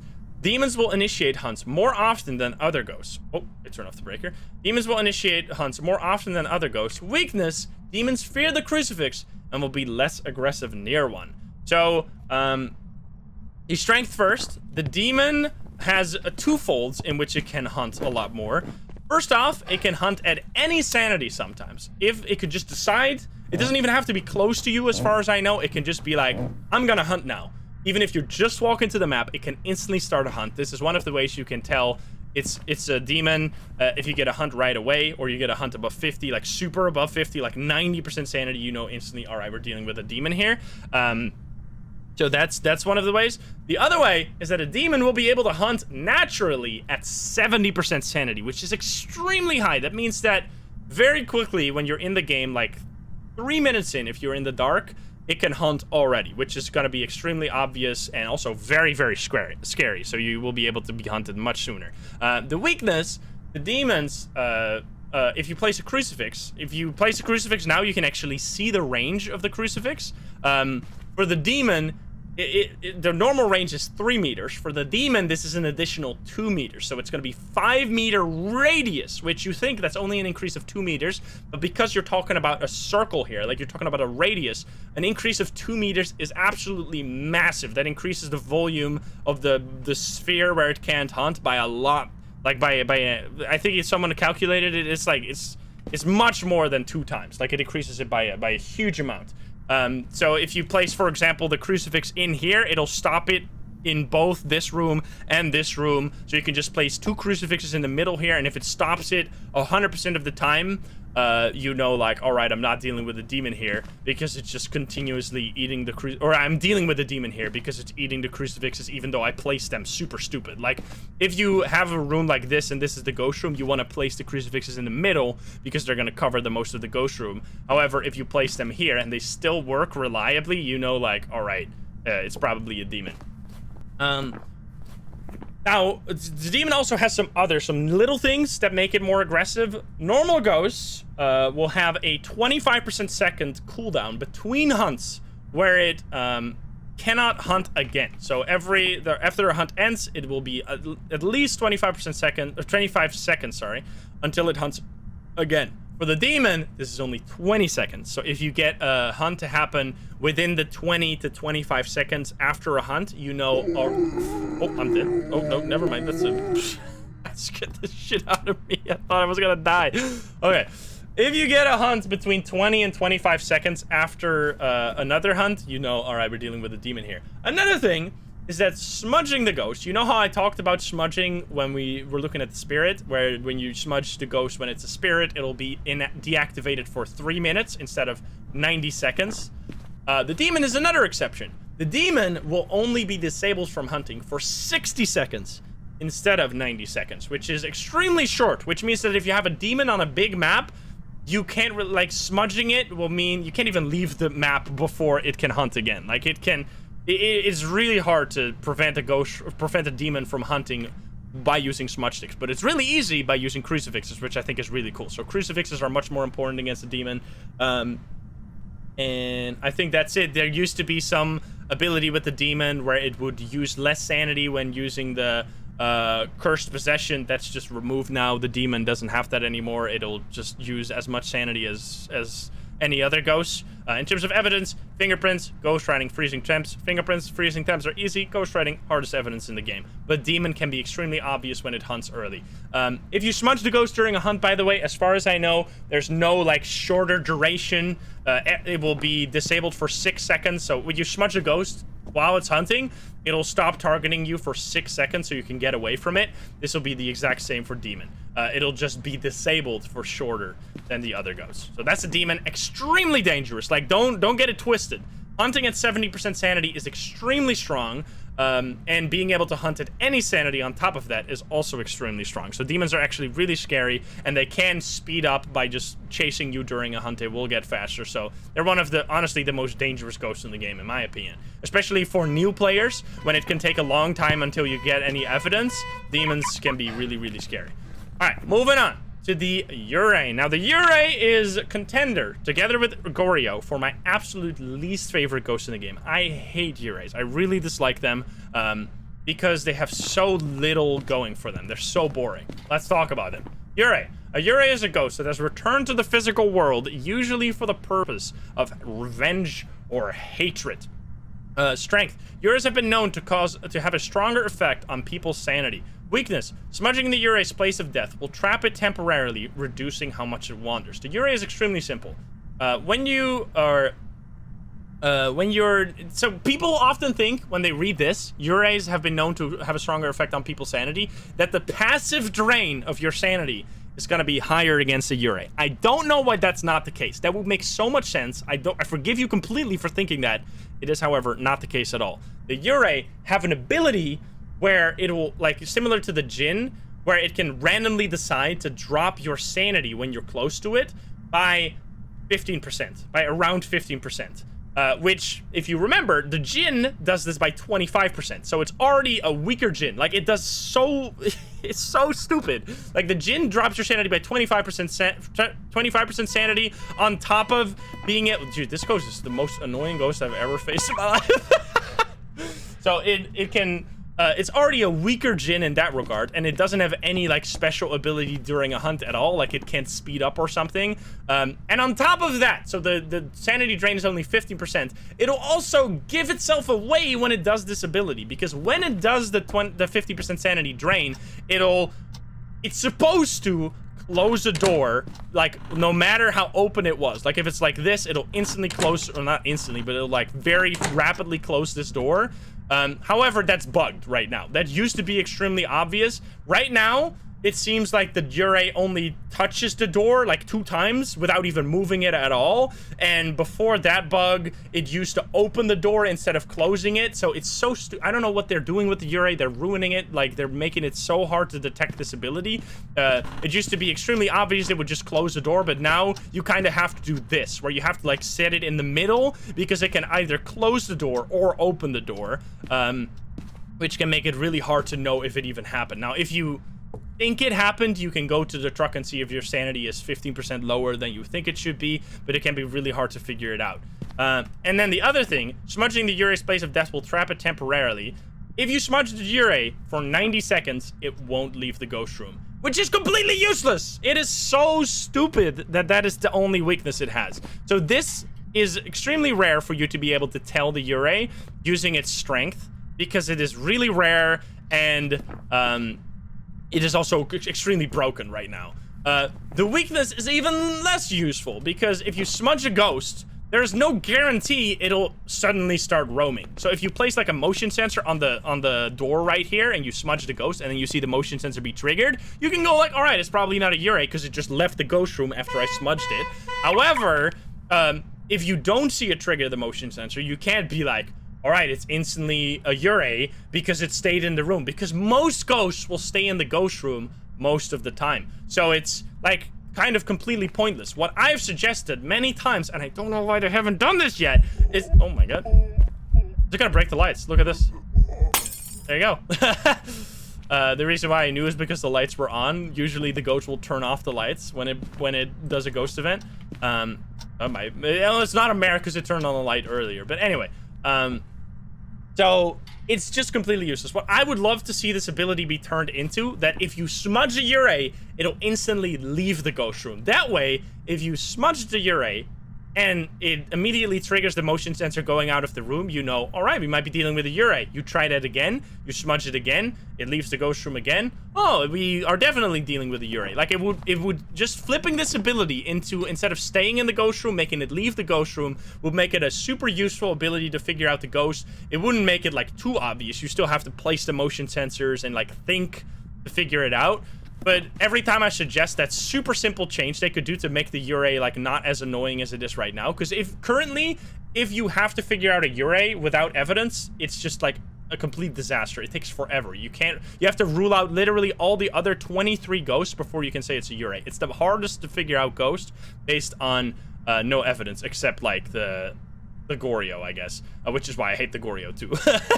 So yeah, the reason why they say they don't want to do that is because they have a lot of plans with the yurei. They want to completely rework the yurei for Horror 2.0. They want to give it very special ghost events and stuff like that, which is really cool, but I wish they would have just done a small, simple change right now to just make the yurei less annoying. But that's all there is for the yurei. 150% sanity, speeds up like a normal ghost, nothing to see there. It has a ghost orb, freezing temps, dots projectors. Dots projector is definitely the hardest one. Just go for ghost orbs and freezing temperatures, and then just hope it does its ability, which is not guaranteed. Again, extremely annoying ghost.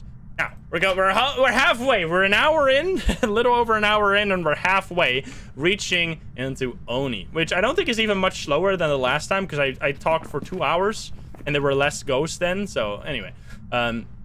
Oni. Onis love to scare their victims. Also, Lindsay, thank you for the 5 gift subs. Thank you.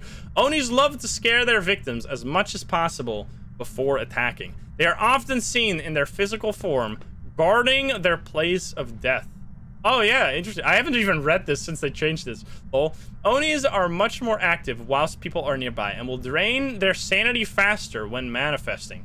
Weakness. Oni disappear less often while hunting their prey. So Onis have gotten a pretty significant rework lately that has turned them from a ghost that was almost undistinguishable from any other ghost into one of the most obvious ghosts out there. There's many ways you can figure out an Oni. First thing, the Oni will do a lot more ghost events than other ghosts, which is how you can instantly distinguish between an Oni and a shade. And on top of that, it cannot ever do an airball ghost event. When it does, like, it turns into an airball and it flies towards you, like you can see this ball of mist, and then it touches you and it does like a hiss. That's, if you see that, you can instantly be like, all right, we're not dealing with an Oni. You see me do this all the time. If you've watched any of my videos all the time, I'll be like, this is not an Oni. You probably already knew this. So yeah, that is one way you can figure out an Oni. If you get lots of ghost events, you can figure out an Oni. Other thing, this is the strength, when it is a ghost event and it touches you or you walk into it, instead of dropping your sanity by 10%, it'll drop your sanity by 20%, which is a huge change. So like that, if you knew your sanity was at 100, you get a ghost event and you leave the house and you see your sanity is at 80%, then you know, like, all right, we're dealing with an Oni here, because that is way too much. But there's even a more easy way than that to figure out an Oni, which is using its weakness. If you remember, the Phantom blinks, is a lot more invisible during a hunt than other ghosts. The Oni is the complete opposite. When it's hunting, it'll blink between, what is the exact duration? Wait, I'm looking at this. I don't think I have the, I don't have the exact amount, like the exact range at which it's blinking, but it is extremely obvious. I think it is between 0.1 and 0.5 or something like that. Like it's never gonna be like a long blink. It's always gonna be visible for most of the duration of the hunt. So it's gonna do like a short blink, and then it's visible for a while. Short blink, visible, blink, blink. Like it's hard to figure this out if you're not looking for it. Like a lot of the time, I will be looping a ghost, and then all of a sudden I will be like, wait a minute, we're dealing with an Oni here, aren't we? Because it's unlike the Phantom, where the Phantom is extremely annoying. Like, it's like, oh, I can't see this ghost at all. It's instantly a Phantom. When you can see the ghost, it doesn't trigger your, like, anomaly sensors, and where you're like, oh, wait a minute, it's an Oni because I'm having too easy of a time. Like, you're kind of distracted by just being, like, playing well, that you forget to check for Oni. That's what I do a lot of the time. So make sure you're actively checking for an Oni. If you see it, never do a long invisibility blink and it's just blinking super fast and visible all the time. You know it's an Oni. It's extremely obvious. That's how I usually figure out Onis now. Onis have EMF level 5, freezing temperatures, and dots, which I would just use the hunting ability, honestly. Even if I'm playing professional, just get a hunt, figure it out that way. They can hunt at 50% sanity. They speed up like other ghosts. But yeah, they're extremely obvious that way. That's it for the Oni. Love this ghost. One of my favorite because I love active ghosts. Now, finally, over halfway. We're going to be talking, this is the first ghost. So the first 12 ghosts were the ghosts that were added at the start of Phasmo. All the next ghosts we're going to be talking about were added during the lifetime of Phasmo starting from 2020. So yokai was the first, yokai and hantu were the first ever ghosts to be added. Yokai. Yokai are common ghosts that are attracted to human voices. They can usually be found haunting family homes. Strength. Talking near a yokai will anger it, increasing the chance of attack. Weakness. When hunting, a yokai can only hear voices close to it. So, the strength for a yokai is, if you're talking near it, like using the spirit box, which, spoiler, it has spirit box evidence, which I think is really clever. If you're talking near a yokai, and your sanity is below 80%, it can hunt, like, immediately when it hears your voice. Now, you can kind of use this, so if you're close to a ghost and it hunts early, you can be like, all right, maybe it's a yokai. However, let's say I'm here and the ghost is over there and I'm probably not even talking, for example, and it still hunts early, you know it's not a yokai, because for a yokai to early hunt, you have to talk to it, you have to, like, make noise, and you have to be close to the ghost. So if you were talking close to a ghost and it hunted early, you can be dealing with a yokai, otherwise not. And then the thing that I use the most, which you will often see me do, when hunting, a yokai can only hear voices close to it. The yokai can only hear voices at, I think it's about 2 meters. I don't know the exact range, but it is extremely obvious. If your flashlight is going crazy, you often see me do this in Willow Street House, where I will stand behind the glass doors. I will stand behind the glass doors, and if the ghost just walks into the kitchen and out of the kitchen and it just, like, doesn't give a shit about me, even though I have my flashlight on, because it doesn't just hear voices. When hunting, a yokai can hear voices close to it. It also detects your equipment at a much shorter range. So it has to be much closer to you before it can detect your equipment. Now, you will even notice this at a range like this. If I would be looping the yokai around this truck, by the time it's around that corner, it will already lose track of me. Like, it can double back in really weird ways because this is already enough distance for it to stop knowing where you are. It is extremely obvious. Like, if the ghost seems stupid, it can't find you. Like, for example, you're walking away from it and it just lost you so easily, or you're standing somewhere with your flashlight on and it's going crazy during a hunt, but it still doesn't find you. You can often tell, hey, it's a yokai. That's like the easiest way I usually tell yokai. You can even do this with no items at all. Like 24 difficulty, you can still figure out a yokai that way, which is what I usually use. Okay, now the activity also increases slightly when you're talking near it. Like, it just the more you talk, the more active it gets. It'll hunt, it'll be more active. Oh, interesting. I didn't even know. I wrote this down because of the I was looking up some stuff, so I had some extra stuff to talk about as well. This was one thing I learned when researching for the ghost guide. The yokai, when you're using a music box, will start the ghost event leading into the hunt from closer than any other ghost, because any other ghost will be able to hear you, will be able to hear the music box from further away. So if you, it's not that useful, but it's kind of a cool little thing to know about. Like, if you walk towards a yokai and it only starts its hunt when you're super close to it, unless like. And instead of starting it like from around over here, you know, hey, I might be dealing with a yokai, or I am dealing with a yokai here, which is just a very nice little bit of knowledge. But yeah, that's the yokai. Pretty cool ghost, pretty scary as well. Like, any ghost that can early hunt is immediately very scary. 80% is very strong. It's higher than a demon, remember? Well, not the demon can hunt at any % sanity, but this one, like, its ability can also let it hunt higher than higher than 80 or higher than 50% sanity, which what you saw right there, by the way, is an airball ghost event. That's what I was talking about when I was talking about oni. So not an oni. This is not an oni. What do we have? It's not an oni, it's not a mare, and it's not a jinn. Those are the ghosts we've like ruled out. It actually seems extremely, like, for the amount of time we've been here, it's done very little. Like, it might genuinely be a shade or something. I should probably go out real quick to take a pill, because I might be reaching low sanity. So yeah, that's the yokai. Moving on, let's talk about the next ghost before we get out. Yokai. So yokai hantu were the first ghosts to be added. Once again, I love about the yokai that it has spirit box, because that's gonna make it angry, which is really cool. Hantu. A hantu is a rare ghost, which, by the way, oh my god, common and rare doesn't mean anything. It is like, the spirit says the most common ghost. Every single ghost has the exact same, what the hell, my sanity is so high. Every single ghost has the exact same chance to appear. There's no such thing as a common or a rare ghost. So that is just flavor text. It's just bullshit. Hantu.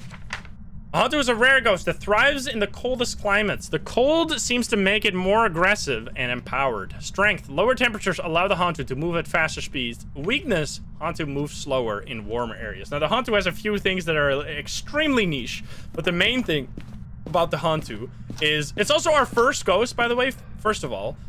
This is something I haven't talked about yet, but it's our first ghost that has a guaranteed evidence. If you use custom difficulty to set your evidence to 1, the Hantu will always give you freezing temperatures, because its strength is related to the temperature. So if you are playing on nightmare mode and you get fingerprints and ghost orbs, it says, like, you get fingerprints and ghost orbs, Hantu seems to be an option according to the book right here, but because it's nightmare mode and it gave 2 evidences, you know it cannot be a Hantu, because the Hantu should always give you freezing. So that's one thing you can use to figure out if it's a Hantu or not. Now, the main thing the Hantu does is that if it is cold, by either being snow outside, or it is the breaker is off, or it's in its ghost room where it's freezing temperatures, it'll be much faster. You can hear this very obviously. It'll just be like super fast when it starts its hunt, and then it leaves the ghost room and it slows down. Another way you can easily tell a Hantu is by turning on the breaker, having it be super warm. Then you can loop it around a place like this, and it is the first ghost we've seen that won't speed up. It will not speed up the longer it sees the player. The speed is only based on the temperature in the room it is in. Now, it can get slightly faster while you're looping it, because it'll lower the temperature if it is in a room. So during a hunt, this will also happen. So the temperature can get slightly slower while looping it, which can make it go faster. But if you've had the breaker on the whole time, you shouldn't really worry. It's gonna be fine. Like, you're gonna be able to loop it the whole time, even without a smudge stick, which is extremely obvious. A The hantu is also the first ghost. It's similar to jinn, where jinn cannot turn off the breaker. The hantu cannot turn on the breaker because its ability, its strength, is based on it being cold. Turning on the breaker is gonna increase the temperature of all the rooms, which would weaken the hantu. Therefore, it cannot turn on the breaker. So that's how you can rule out a hantu.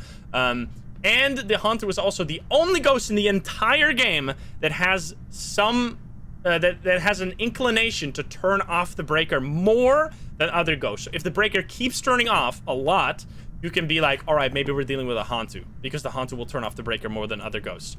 Now, I think those are also, let me read about the exact ghost speed. If the temperature is higher than 15 degrees, it'll only move at 1.4 meters per second, which is the default speed is 1.7. And the fastest speed that it can move at is 2.7 meters per second, which is slightly faster than the jinn, which is extremely fast. If it's 0 degrees, it's going to be super, super fast. So be careful with that. I think the easiest way is just have the temperature high and then loop it, or listen to it from a distance. Like if it sounds extremely fast, and also if it's like going up and down in speed, like all of a sudden it's fast, then it's slow, then it's faster, then it's slower, while it's not chasing anyone, you can also think, hey, this might be a hantu, because there's very few ghosts that can increase and decrease their speed during a hunt without chasing someone. The only other ones is like raiju and hantu, really. So if that happens, you can rule out hantu as well. Now there's one thing that I could just completely forget about, not mention at all, because it is completely useless. However, I'm telling it because I'm telling you everything. If the breaker is off, the hantu has a special ability that during a hunt, it'll show you, very rarely, when it's visible, it'll show you like the freezing breath, as if you're in a ghost room that has freezing temperatures. It'll show you that during the hunt. However, this will only show up if the breaker's off, and it'll only show up if the ghost is like visible during a blink, like you see it.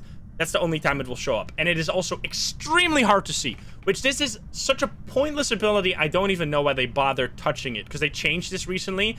It is so useless, because who would ever in their right mind turn off the breaker against a hantu and then start looping it in the dark, which makes it extremely hard to see the ghost because it's dark, and then you're gonna look while it's like super fast, because obviously it's getting colder when the breaker's off, so it's getting faster and faster, which is super dangerous. Why the fuck would you ever do that? Just leave the breaker on and just loop it and see if you can do that without being killed. Like, it's completely pointless. There's never a reason you want to do that. Not even on 24 times difficulty. Like, even if you don't have the breaker at all, you still don't want to use this ability, because you can just listen to it being much faster than usual ghosts. Like, there's not a single situation wherein you ever will use this. The only time I can ever see that being useful is if you, like, let's say you have the breaker in this room, and then the ghost, it is super high temperature because I've had the breaker on the whole time, then the hantu walks into the room,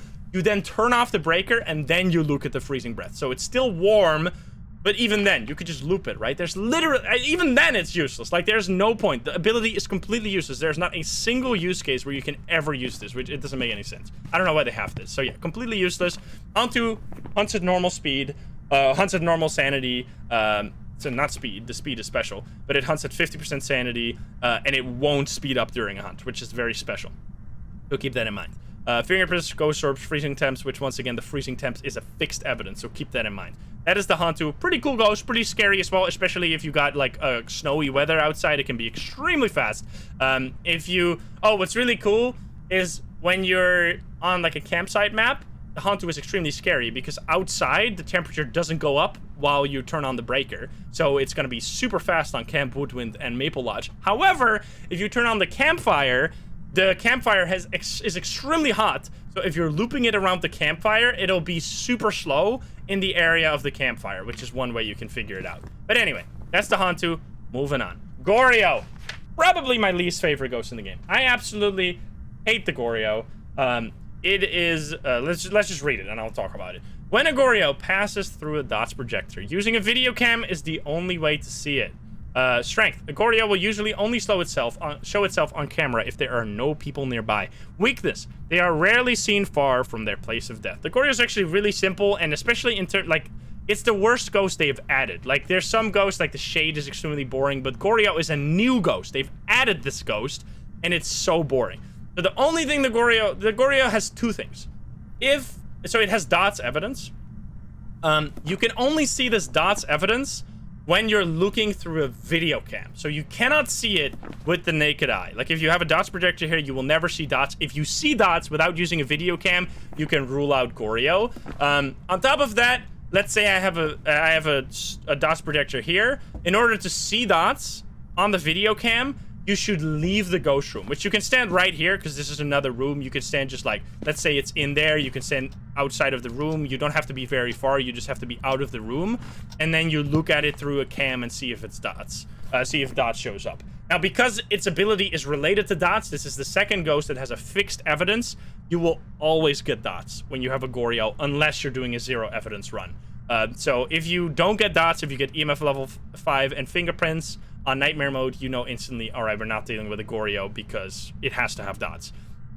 So that is the strength, by the way. The strength in the flavor text here is you can only see it on a cam, so you can't see it with the naked eye, and it'll only do it if you're out of the ghost room, most of the time. Now, what's kind of hard about a goryo is that you have to see it when you're in the house, because if you place a camera and you see dots in the truck, you can't figure out if that's a goryo dots or not, right? Because, you're not there, so you can't see if it was only visible on the camera or not. Now, how I usually figure out a goryo is if I'm having a terrible time and I hate my life and I'm getting no evidence whatsoever because EMF level 5. So it has dots projector, which you can't see with the naked eye, and EMF level 5, which EMF level 5 can be really hard too. If you don't get anything to happen and you're just sitting there with like only fingerprints or something and you don't get any evidence for 20 minutes, you're like, wait a minute, I'm just dealing with a stupid goryo. You use the video cam, you get instant dots, and you're like, well, fuck my life, I'm gonna leave now. That's how I usually figure out a goryo, because they're just, obviously they're always gonna have dots, which means you always have to figure it out using the video cam, which is extremely annoying.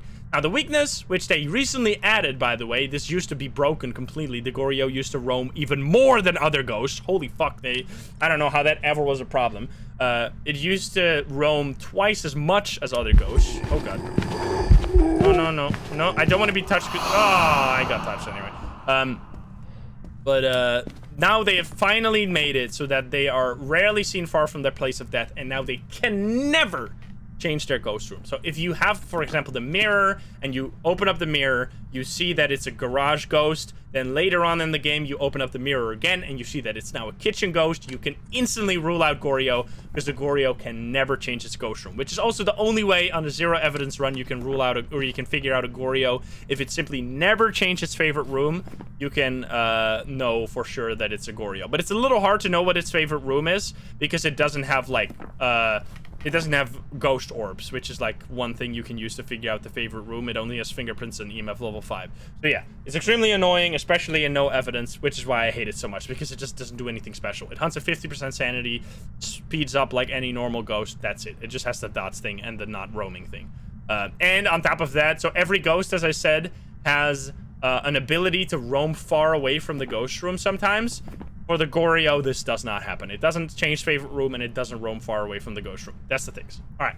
Myling. A myling. A myling is a very vocal and an active ghost. They are rumored to be quiet when hunting their prey. Strength. A myling is known to be quieter when hunting. Weakness. Mylings more frequently make paranormal sounds. So the myling is also very simple. I don't know what was happening at this time, but they added some very simple ghosts. When you're using a paramic, the myling will make more sounds on the paramic. Similar, so the banshee will do a special sound, the myling will just more often do sounds. However, this is completely useless, and it should never be used to figure out a myling. I've been baited so many times. This ghost is doing so many paranormal sounds, or it's doing so few paranormal sounds, it must not be a myling, or the other way around. It's just, it's completely useless. Like, I don't know the exact numbers related to this, but it shouldn't be used to figure out the ghost. What should be used to figure out the ghost is a myling is known to be quieter when hunting. So when you're against a myling, and you will not be able to hear, if you're on a small map, you will not be able to hear any of the footsteps until your flashlights and your equipment starts freaking out, which is usually very obvious. It can be kind of tricky sometimes because on some small maps, the map is so small that you can't really be far enough away from it to not be able to hear the footsteps. But yeah, if you are not hearing any footsteps and your flashlight is like, so it's a little harder now than it used to be. It used to be the case that if you instantly heard the footsteps, as soon as the flashlight started blinking, you could rule out, you could say like, okay, this is a myling. However, now they have made it gradually fade in and gradually fade out. So it's not as abrupt anymore, which has made the myling slightly stronger. Now you have to just be like, okay, I can only start hearing the footsteps when my flashlights and equipment starts freaking out. It probably is a myling, but it's a little bit more tricky than before. So they can only be heard. Yeah, so the electronics start to flicker at 10 meters per second, and the footsteps can be heard at 12 meters per second. So you can hear it slightly before your equipment starts freaking out, but it's like, especially if you hold them side by side, like if you hear a normal ghost compared to a myling, you would instantly know. But because sometimes you're playing a game and you don't have that comparison, it can be a little tricky to figure it out. But it still should be obvious. If you can't hear it, especially on small maps, from a distance, you know it's a myling. Now, there's a lot of caveats there. So if you're above the myling on a different floor, let's say you're on Edgefield and the ghost is walking downstairs and you're upstairs and you hear the footsteps extremely clearly, but your equipment is not going crazy. That doesn't mean it's not a myling, because your equipment won't glitch out when you're on a different floor. So you can't use that. It has to be on the same floor as you in order to figure out a myling. So keep that in mind. So yeah, that's it. It's just a little tricky, but you will be able to hear the footsteps only slightly before the equipment starts flickering instead of way before. On bigger maps, it can be harder because the equipment range, like the range at which equipment starts freaking out, is bigger. So you can't use the same trick. It's just gonna have to come from experience. Like, I cannot hear this ghost. Like, I can hear lots of throws and lots of doors, but I can't hear the ghost footsteps. It must be a myling. Now, this does not apply to the sounds of the ghost. It only applies to the footsteps of the ghost. So if you hear a very quiet ghost because it's not making much like screaming noise or singing noise, that doesn't mean it's a myling. That's just random. It's only the footsteps. So yeah, that's it. The myling has EMF level 5, fingerprints, and ghost writing. So it's pretty hard because it only has fingerprints is the easy evidence, but EMF level 5 and ghost writing can be hard, and this can sometimes be tricky. So the myling can be it can mess with you. Even with a lot of hours in the game, the myling can sometimes throw you for a loop. It's just the way it goes. You have to get familiar with the myling in order to be really good at figuring it out using its footstep sound. But anyway, that is the myling on Rio. Onryo. The Onryo is often referred as the wrathful spirit. It steals souls from its victims' bodies to seek revenge. This ghost has been known to fear any form of fire and will do anything to be far from it. Strength. Extinguishing a flame can cause an Onryo to attack. Weakness. When threatened, the ghost will be less likely to hunt. So there's actually quite a lot of moving parts here. So the Onryo, so let's talk about the strength. Let's just start with the strengths and then we'll talk about the specifics. So when there's a candle near an Onryo, it works as a... Oh, God.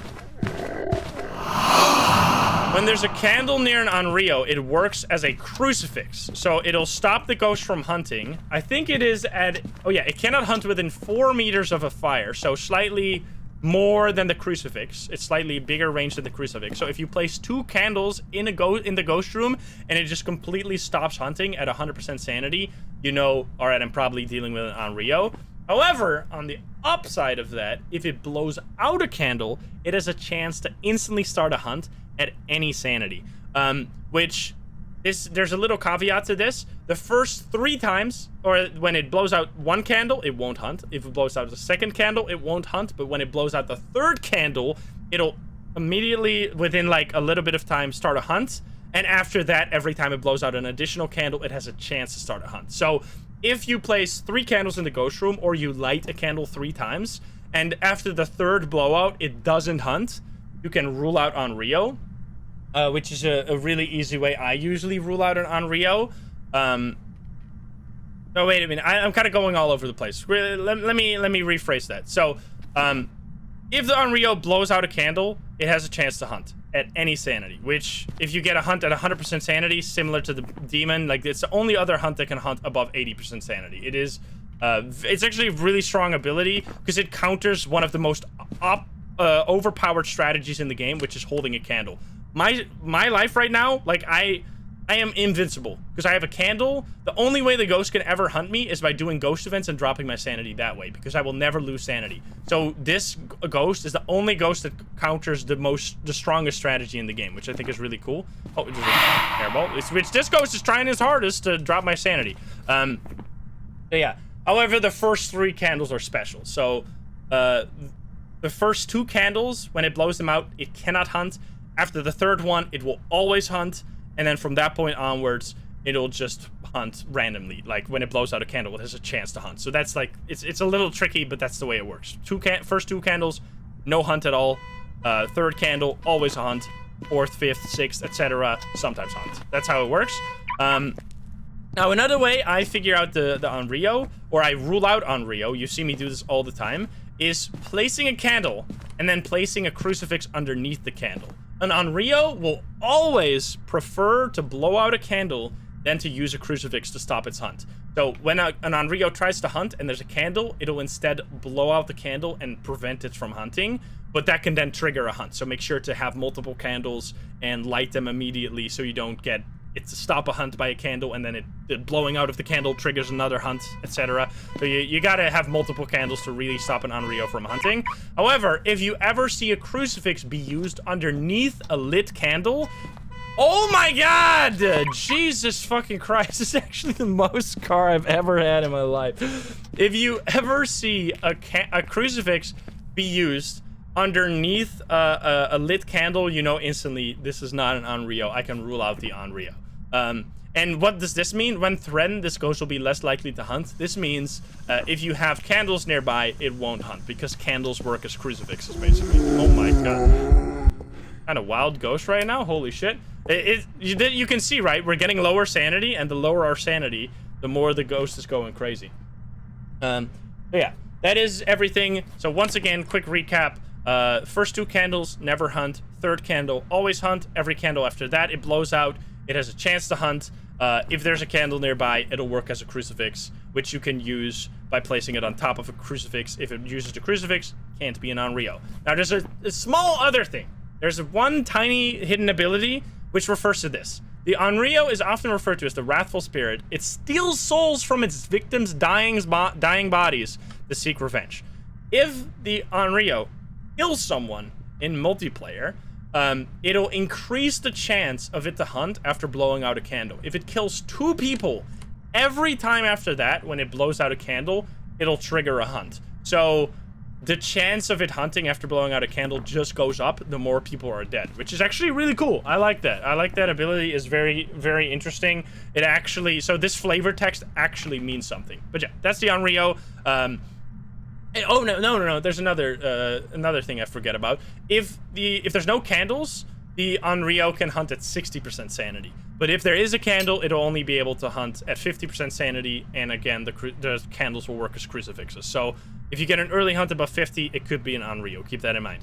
Onryo has Spirit Box, Ghost Orbs, Freezing Temps, which is extremely easy evidence. However, what you need to keep in mind with this one is that this is also shared with the Mimic. Because if you have a Mimic, it'll be Freezing Temps, Fingerprints, Spirit Box. So if you don't get Fingerprints, but instead you see the Mimic's Orbs, which is the Mimic ability, you can be baited into thinking it's an Onryo. So keep in mind that if you have Onryo evidence, you should also check for Fingerprints to make sure you're not actually dealing with a Mimic instead. So if you're playing on Professional or Nightmare mode, you gotta make sure that you're not accidentally like thinking it's an Onryo when it's actually a Mimic. That's very important. So yeah, there you go. That's Onryo. Let's move on. The twins. The twins. These ghosts have been reported to mimic each other's actions. They alternate their attacks to confuse their prey. Strength. Either twin can be angered and initiate an attack on their prey. Weakness. The twins will often interact with the environment at the same time. So the twins is actually a really cool ghost, and it is also the only ghost that I had wrong in my previous ghost guide. The twins was incorrect. Now, I forgive myself for being incorrect because the devs were incorrect. Like, when I asked CJ how the twins worked, he explained it to me, but what he explained to me was not how the twins worked. So I was being coerced into sharing you misinformation by the devs themselves. So I feel like that wasn't really my fault. But anyway, what I explained about the twins is, Jesus Christ, I'm gonna become the Joker with this ghost, is that there's 2 ghosts, 1 real ghost and 1 decoy ghost. This is not true. There is only 1 ghost, but the ghost, it's 2 ghosts in 1. So the first ghost has a normal range of interaction. It can just interact with stuff around it, but then the ghost has a secondary range, which is like the decoy range, which basically fills like an absolute massive area. If it is like in this room, it could literally touch anything in the entire map. Like, it is a huge range. So, but these will never separate. These will always be on top of the same ghost. Like, it'll not like walk into separate directions like how I said it in the first guide I did. It'll always be just 1 ghost with 2 separate ranges. However, what you can, I'm quickly gonna take a pill because exactly, I'm getting below 50% sanity. I just felt that way. So that's important to keep in mind. So it is just 1 ghost. There's not actually 2 ghosts, even though they're called the twins. However, they have a lot of other abilities, which are really, really cool. So the twins, either twin can be angered and initiate an attack on their prey. When, well, then let me first explain the twin interaction, because this is kind of linked to that. So you will sometimes hear me say, I think I heard a twin interaction, or I think it did a twin interaction. What is a twin interaction? If the main ghost throws something, it does like an interaction, it touches the door, or it throws an item, there's a chance that the decoy further away will, like, within 0.5 seconds, do another throw. So you will hear, like, boom, boom, like, very close together. And if you hear that multiple times, you can say, like, all right, it's probably a twin, because it's touching stuff in very close succession, which is what we've come to call a twin interaction. Now, there's another way you can easily detect if there was a twin interaction, which is by running to the truck and then checking the activity board. If you see a line that goes up and changes slope halfway across somewhere, so it'll go up super steep and then it'll go up like at a different angle without plateauing, you know, okay, these activities happened so close together that there was no time in between them. They just happened like basically at the same time, which is how you can tell that it's a twin. So if you see that multiple times and you hear it sometimes, you can instantly figure out a twin. Now, another thing you can do with the twins is that if there's a huge range around the ghost room in which items get touched, like let's say this cup is thrown, then over there in the bathroom stuff gets thrown, like in a huge range around the garage, it keeps throwing stuff. We are probably, which in this case, you're probably then dealing with the twins. So in this case, we're probably not dealing with the twins because we've been here for like almost 2 hours. Also, mannequin outside, by the way. Holy shit, that actually scared the hell out of me. What the fuck? So, it'll probably not be a twin because it didn't do it didn't do stuff in a large range. I'm thinking this might be a goryo because it's literally only been in the garage ever. It's left with ghost events, but it's never really roamed too far away from the garage. But anyway, so that is the twin interaction. Now, either twin can be angered and initiate an attack on their prey. There is about a 50% chance that the main ghost will hunt in the ghost room where it is at the time, or the other 50% of the time, the ghost will hunt from where it did the last decoy interaction. So let's say the twin is in the main ghost is in the garage, and then the decoy throws this cup. Then there's a chance that if it wants to do a hunt, it'll actually start its hunt from the living room instead of from the ghost room, which can be really tricky because sometimes like you'll be in the ghost room and then the hunt will start and you'll run away from the ghost room and then you'll be like, wait a minute, I'm running straight into the ghost, and then you can get killed. So it's important to listen to where the hunt is starting from so you don't run into the ghost and get yourself killed. Another thing, which is the main way we usually figure out the twins, is that the decoy and the main ghost have different speeds. The main ghost will be 90% of a usual ghost speed, and the decoy will be 110% of a usual ghost speed. So it's very minimal change compared to a normal ghost. However, what's really useful in this case is that it'll hunt as either of them during the whole game. So what you can do is you can wait for a hunt, listen to the footsteps, and then get a few more hunts. And if you ever hear slower or faster footsteps between different hunts, you can go like, all right, I'm probably dealing with the twins here, which is a really easy way. The decoy or the main ghost sounds significantly slower and the decoy sounds significantly faster, especially if you compare them to each other. So that's a really easy way to figure it out. It's a really cool ghost. It hunts at 50% sanity, so the decoy is not like an early hunting ghost or something. It's just a normal hunting ghost. But yeah, that is, let me see if I'm missing anything. So it has 2 interaction ranges. One is about 3 meters and the other one is about 16 meters, which is absolutely massive. Like, that is larger than your equipment glitching range. It's basically the whole map, like if you're playing on a small map. And yeah, that's about it. It's EMF level 5 spirit box, and I actually cannot believe this, by the way. I'm about to literally leave and go get another ghost because I'm losing my fucking mind. EMF level 5 spirit box and freezing temperatures, which this ghost does not have any forced evidence. For some people, for some reason, people think that the twins has forced EMF. I don't know why they think that, but that's not the case. It shows it doesn't have any forced evidence. Any of this can show up, but it's pretty easy evidence. Spirit box and freezing temperatures will show up quickly, but keep in mind once again that spirit box and freezing temps are also shared with the mimic, so don't get baited by the mimic. But yeah, that's it. Very cool ghost. Love the twins. Love how they can feel like they're in multiple places at once. It's a very neat ghost. It's one of the coolest they've added in the game, in my opinion. Alrighty.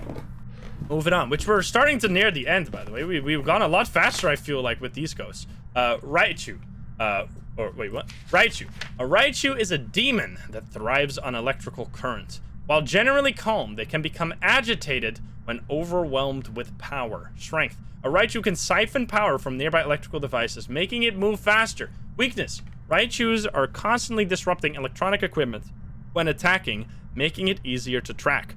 So, the strength of the raiju is only related to electronical items. So stuff like a flashlight, video cam, a EMF, etc., etc. Not the lights in the house. That's often a misconception. The lights will do nothing, so if the breaker is off or on, it doesn't do anything with the breaker. It doesn't give a shit about the breaker. It only cares about electronical items. If there are electronical items near the ghost, it has a 65% chance, or it starts hunting at 65% sanity rather than 50% sanity. But if there's no electronics, it starts at 50% sanity. So if you are thinking it's a raiju, it's really important to turn off the electronic equipment. However, what I think is really clever about the raiju design is look at their evidence. EMF level 5, which means you constantly need to have an EMF nearby. Ghost orbs, which means you need to place a camera, which the camera will make it faster. Dots projector, which means you need to place a dots projector, which means it gets faster. So all the evidence the raiju has will make it angry during a hunt. Will make it hunt at 65% sanity, and will make it super fast during a hunt. Because the raiju, when it's close to electronical items, it'll become a lot faster, and as soon as it gets away from them, it'll be slower. So this is, together with Hantu, one of the only other ghosts that can speed up and slow down without chasing a player. So if you hear super fast in some areas, and then it goes to another area and it gets slower, it's probably like you're dealing with a Hantu or a raiju. That's something you can figure out. Raijus are constantly disrupting electronic equipment when attacking, making it easier to track. This is actually something that can often bait me personally. It can make me think that a ghost is a myling, whereas it actually is a raiju, because the raiju will destroy, or will make your equipment go crazy at 15 meters rather than 10 meters of any other ghost. So we'll make it go, it has a range of 50% more than the other ghost, which is massive. That means that you cannot, you can't properly hear the footsteps from that range. Like, if you get the equipment to glitch out from like huge ranges, you can usually be like, wait a minute, this is either like a myling and I can't hear the ghost, or this is a raiju and it's just making my equipment go crazy from really far away. However, this can be kind of tricky. Like I usually don't keep this in the forefront of my mind because it's not a super useful ability. Like I rarely figure out the raiju this way. It's only it's classified as a weakness, but honestly it should be a strength because it's baited me more than once. Like this has led to me thinking it was a myling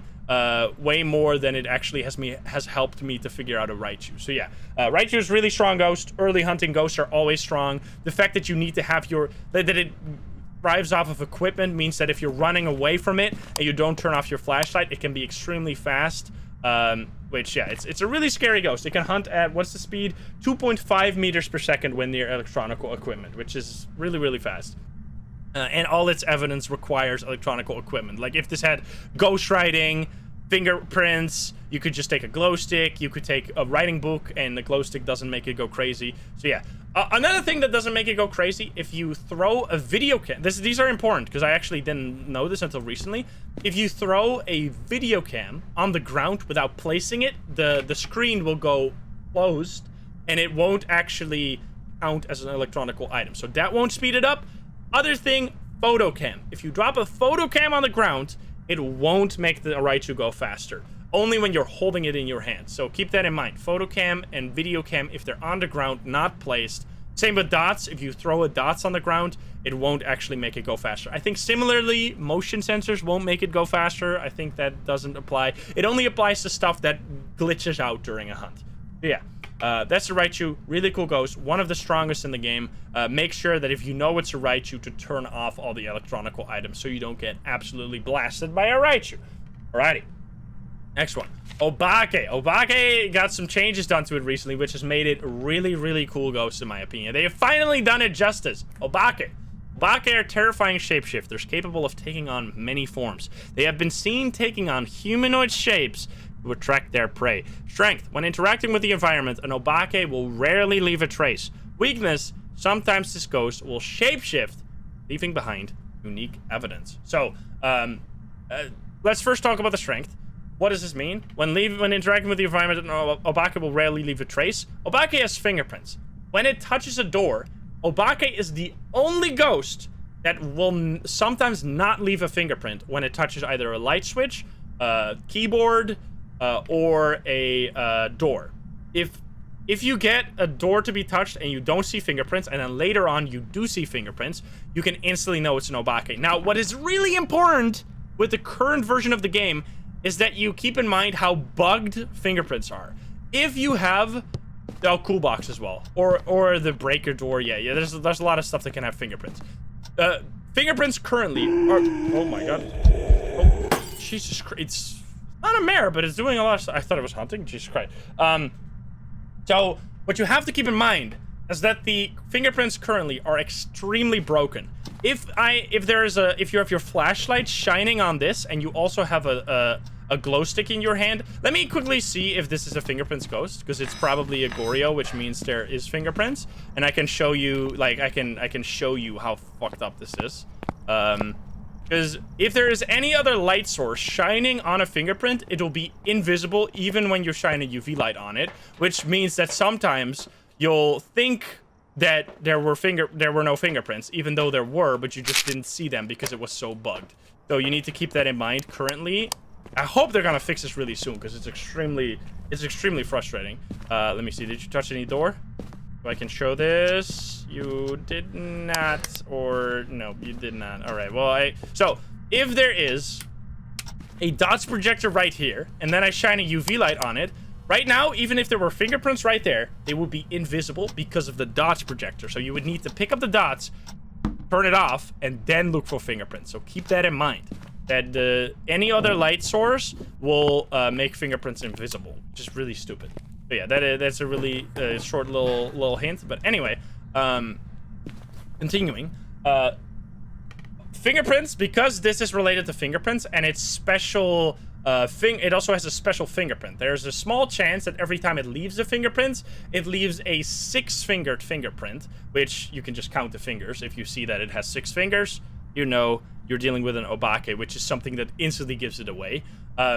that, because it has both, it can sometimes not leave fingerprints and it can leave a special fingerprint. That means fingerprints is a forced evidence. So similar to hantu, if you hantu freezing, you will always see fingerprints if you're playing with like 1 evidence or nightmare mode with 2 evidence.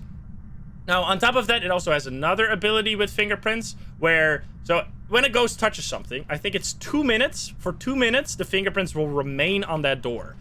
However, the obake has an ability that it will reduce all the timers of all the fingerprints in the map by 50%. So let's say the ghost touches, yeah, I need to pick up my candle. Let's say the ghost touches a door, there's a fingerprint, and then it starts like running the timer of the fingerprint duration.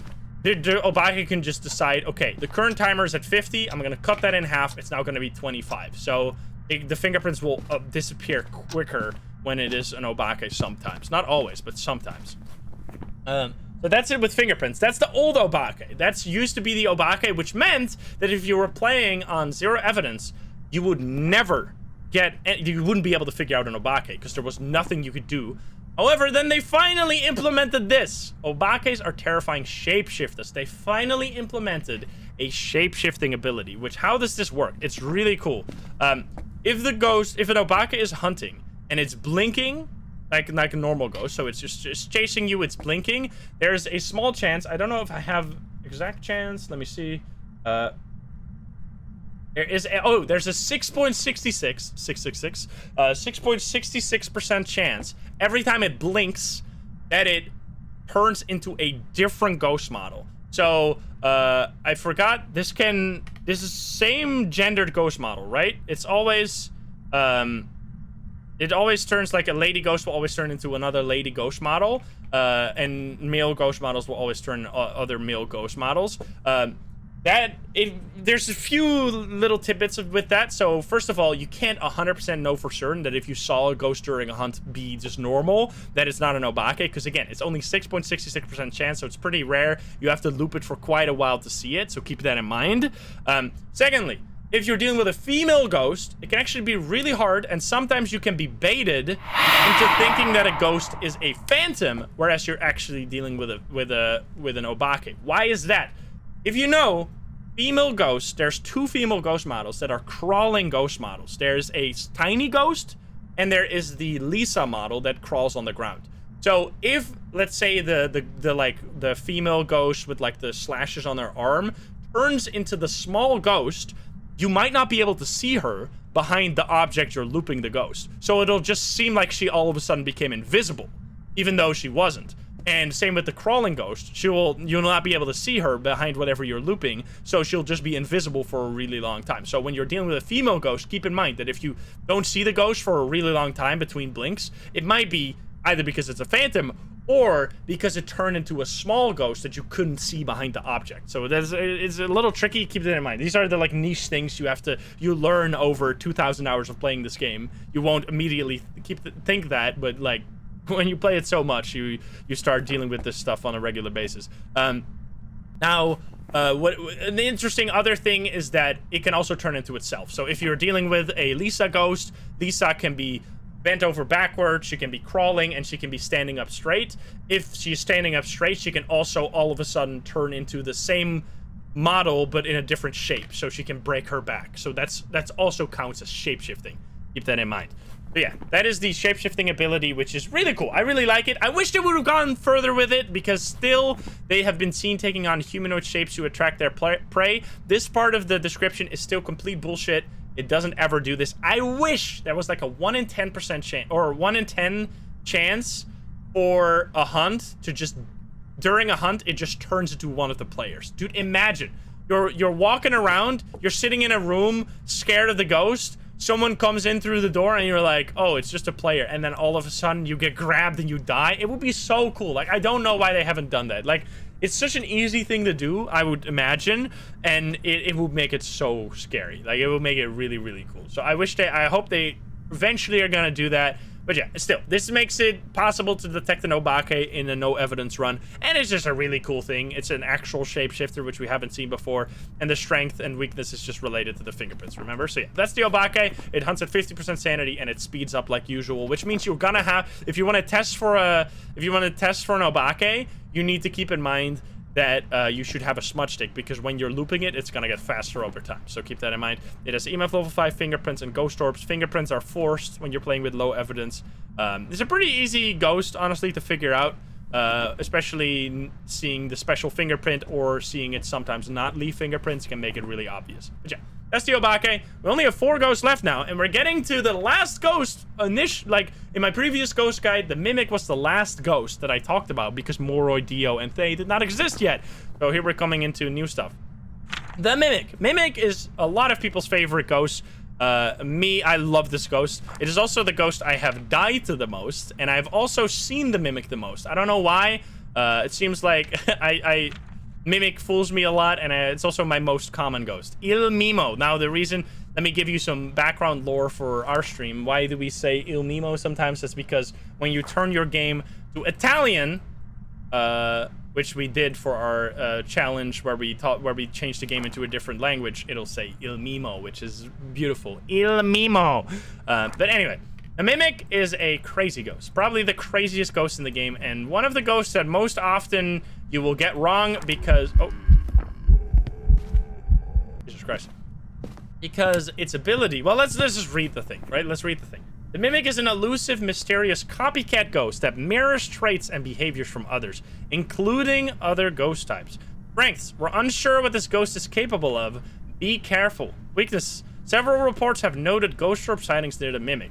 So the weakness is extremely important and makes this ghost really easy to tell most of the time, because even when you're playing with 0 evidence, the ghost orbs will still show up. So if you doing a 0 evidence run, you grab a video cam and you see a ghost orb, you instantly know it's a mimic. That's an instant giveaway, but it can be actually a strength sometimes. Like, let's remember when I said if you get freezing temperature, spirit box, and ghost orb, you can think it's an unreal, but it could actually be a mimic because you didn't see the fingerprints yet, right? So keep that in mind. Whenever you see any combination with ghost orbs, you need to think this might be a mimic.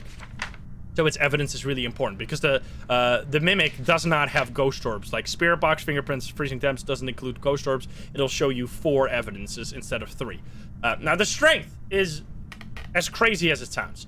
This ghost can turn into every single other ghost. Every single other ghost. Which the incoming question, can it also do X thing from X ghost? Yes, literally everything. There's nothing the mimic cannot do. The only thing, there's one single thing the mimic cannot do, and that is goryo dots, because it doesn't have dots. That's the only thing it can do. But it can do obake fingerprints. It can do deogen slow speed. It could do revenant speed. It could do a polter throw. It could do hantu speed. It could do literally anything. Anything any ghost can do, it can do that as well. There is only one ghost that is a little special for the mimic, which is the thaye. The thaye, we're gonna talk about this later, has an ability where it'll slowly get slower and less active over time.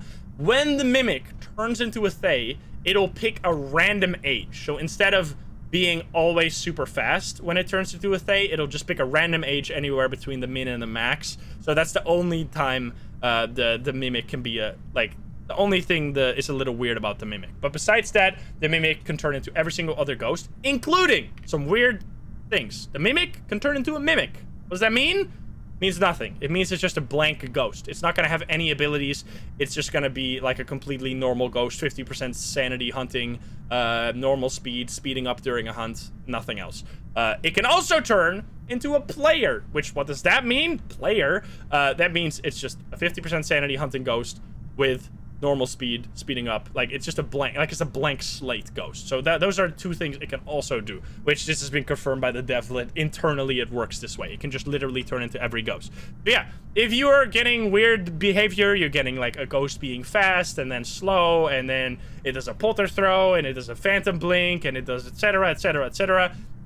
Keep in mind that every time you walk into a map and you get a ghost event and you take a photo and it is a phantom, it could also be a mimic. Like every time it could when you instantly rule out a ghost, like, oh, it's a wraith because it's not stepping in the salt, or oh, it's a phantom because it disappeared, you should always be like, but mimic. Like, mimic is gonna be, that's why some people hate mimic as well, because it always has to be in the back of your head, like, any ghost could be a mimic at any, like, well, unless you get contradictory evidence, right? If you get EMF 5 or ghost riding or dots, so if you get dots, EMF, or ghost riding, it cannot be a mimic. But any other of the evidence doesn't rule out mimic, remember? Because it has fingerprints, spirit box, and freezing temps, and ghost orbs is the extra thing. So keep that in mind. Which I think it makes it a really tricky ghost, and I love it. It's a really cool ghost.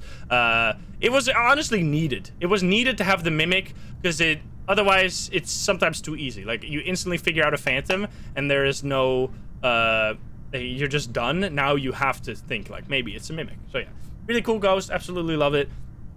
The mimic, I don't have to explain much, because it just turns into every other ghost, which I've explained every other ghost, so there's not much to say about the mimic. But yeah, there you go. Moroi. The moroi. Moroi have risen, which is one of the newest ghosts, by the way, one of the 3 newest ghosts. Moroi have risen from the grave to drain energy from the living. They have been known to place curses on their victims, curable only by antidotes or moving very far away. Strength. The weaker their victims, the stronger the moroi becomes. Weakness. Moroi suffers from hyperosmia, weakening them for longer periods. Okay, so the moroi is a pretty tricky ghost, and one of the strongest ghosts in the game, because it has 2 extremely strong abilities. First, the weaker the victims become, the stronger the moroi becomes. The moroi, the lower your sanity, the faster the moroi. If you're at exactly 50% sanity, so the moroi can hunt at normal sanity, it'll hunt at 50% sanity. If you're at 49% sanity, you are, let me see, it'll be, instead of 1.7 meters per second, it'll be 1.583 meters per second, which, or no, wait a minute. No, it will be 1.5 meters per second. If it's above 45, it'll be 1.5 meters per second, which is significantly slower. Like, you can hear that fairly obviously.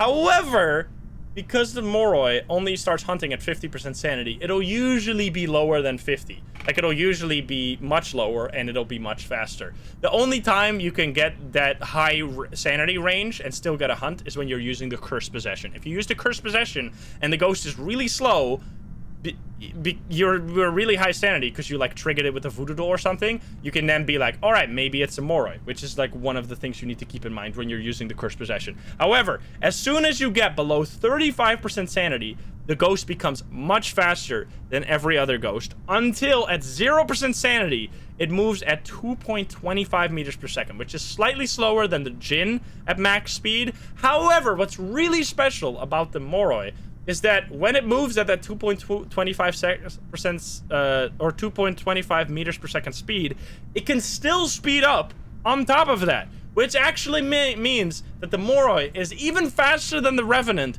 when it's at max speed. Because let's say you're in high school or something and it's chasing you down a hallway. If you're at 0% sanity, it'll be 2.25 plus an additional speed up of, I think the max speed is something like, but the max speed is 3.71 meters per second, which is 0.71 meters per second faster than the revenant, remember? Because the revenant is 3 meters per second. So it can be insanely fast. Like, it can be incredibly fast. So that is a really strong ability. However, then you think, well, it's a really fast go. So most of the time it'll be super fast during a hunt. But on top of, but it doesn't early hunt, right? You think it doesn't early hunt because it only hunts at 50% sanity. However, it has a special ability where if you either use the spirit box or you get a parabolic microphone, footstep or scream on the parabolic microphone, it'll put a curse on you. Now, what does this curse do? This curse will start draining your sanity no matter what. Even if you're holding a candle, or even if you're in the light, it'll drop your sanity at a higher rate than the normal sanity drain. The only way to get rid of this curse is to either get out of the map, which will pause the curse. It won't remove the curse. If you're in the truck, you will still have the curse, but you won't lose any sanity while you're out of the map. However, if you get back in the map, it's gonna drain sanity again. The only way to get rid of it for real is taking a sanity pill, which Interestingly enough, if you have 0 sanity, like if you use custom difficulty to set your sanity pills to 0% sanity restored, it'll still get rid of the moroi curse. It won't give you any sanity, but it'll still get rid of the moroi curse, which is the only way you can get rid of the moroi curse without dying. I think, wait, actually, if you die and get revived, are you still cursed? I don't know. If you get revived by a high priestess, I think you probably won't be, but I actually don't know. I've never had that happen. So yeah, let me know if you know that. So yeah, it's time to do science. So that means, so what does that mean? That means that it counters candle strat, which, as I said with the Onryo, candle strat is one of the most OP things you can do in the game. As you can see right here, I haven't been hunted at all, and I've been playing this game for 2 hours. So candles are countered because it'll still drain sanity, and it'll drain sanity faster. So it means that the moroi can actually early hunt, even though it physically can't hunt above 50% sanity, because it curses the player. It drops its sanity so much faster that you will feel like you get early hunted, especially if you're playing single player, where oh, how the fuck did that hit me? Especially if you're playing single player, where you are the sole sanity holder, like the only person. It only depends on your sanity. And you're going to be using the spirit box, because in a team, only the person using the spirit box will be cursed. So just make sure that if you are playing in a team, someone uses the spirit box and their sanity all of a sudden is much lower than the rest of the squad, it might mean that you're dealing with a moroi who cursed a player, which is honestly something you can use pretty reliably to tell it apart and to figure out if you're dealing with a moroi or not. Now again, even in no sanity runs where you can't use the spirit box, you can still figure out moroi by using the parabolic microphone, because it also affects through parabolic microphone whispers and footsteps. Now, because the curse is triggered by the spirit box, this means that the spirit box is a forced evidence on if you're playing on nightmare mode. So spirit box is an evidence that's always going to show up. If you don't get spirit box, if you get ghost rising and freezing, you know it's not a moroi. And if you're playing like a really low evidence run with just, if you're playing on the new insanity difficulty that's coming out soon, and you don't get spirit box, you know it's not a moroi, which is actually really useful, especially for insanity mode. It's going to be really important. Yeah. Other thing, weakness. Moroi suffers from hyperosmia, weakening them for longer periods. Hyperosmia means a sensitivity to smells. What does this refer to? This refers to when you smudge a ghost during a hunt, as I said, it'll give you a safety of 6 seconds. For 6 seconds, you won't be able to die by the ghost touching you, and it won't target you. It'll just randomly walk around.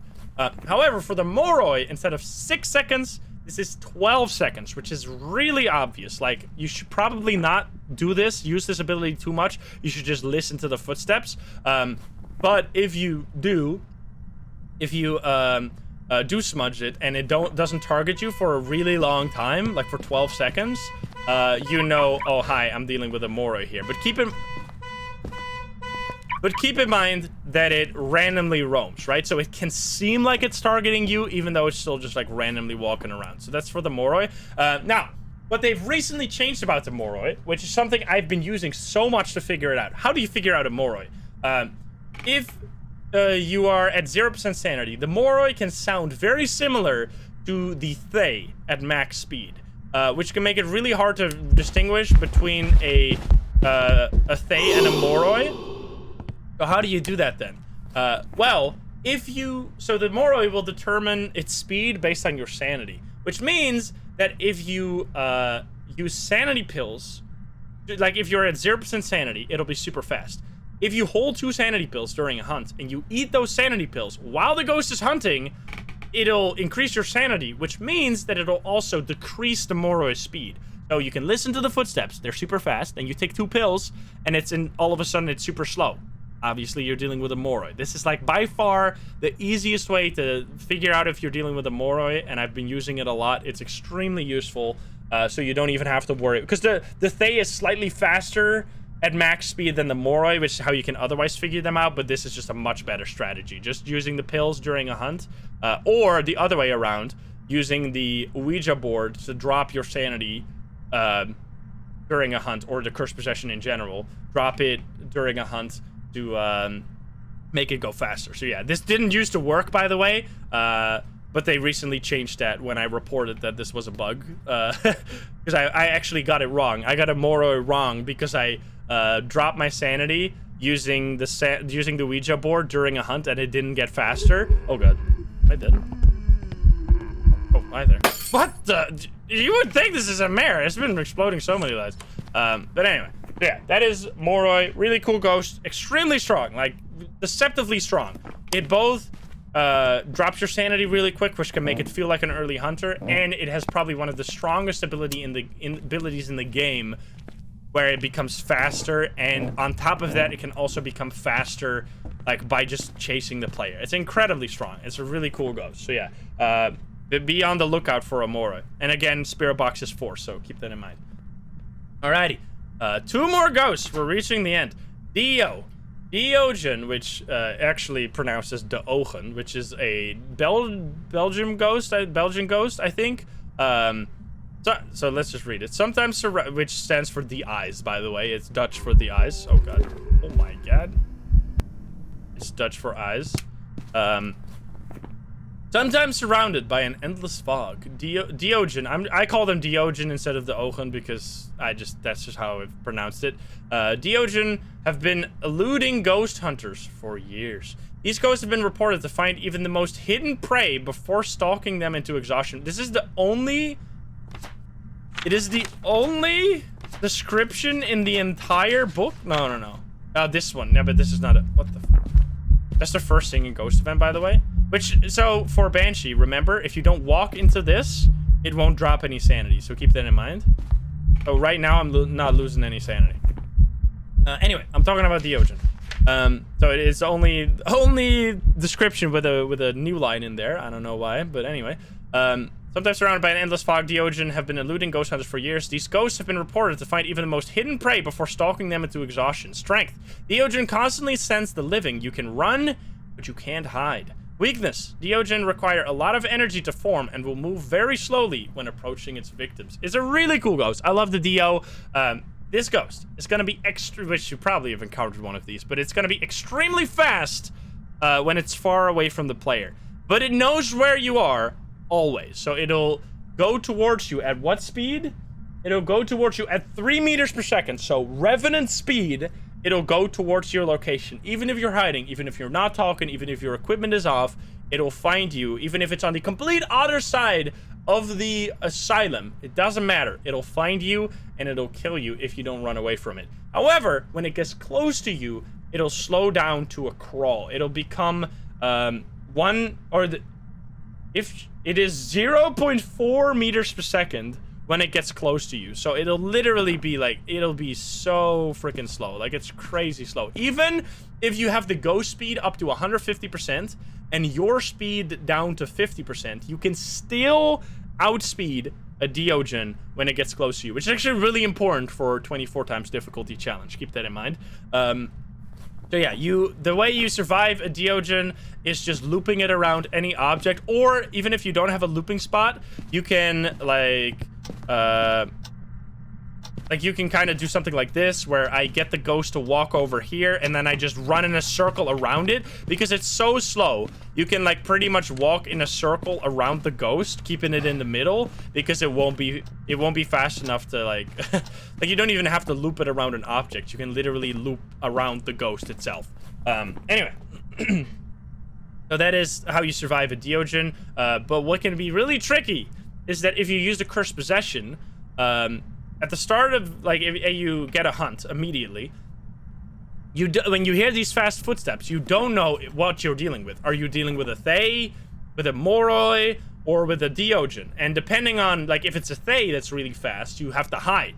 But if it's a Deogen that's really fast, you need to not hide. You need to get out of your hiding spot as fast as possible. Which, this has killed me so many times that I thought it was a thaye, thought it was a Deo, went out of my hiding spot, and then it was a thaye, and then I got killed.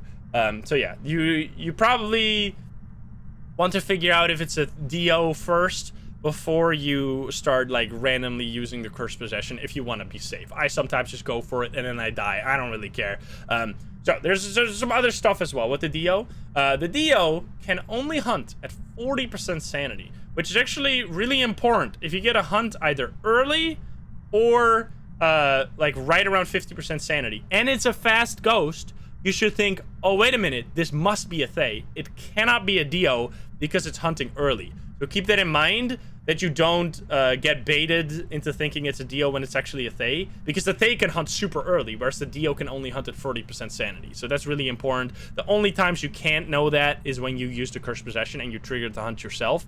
You can't use this information. So yeah, 40% sanity is when it starts hunting, and then it has a really special ability where it has a special spirit box response. If you're standing on top of the dio in a 1 meter range, which you have to basically be right on top of it, it has a special spirit box response, which sounds kind of like,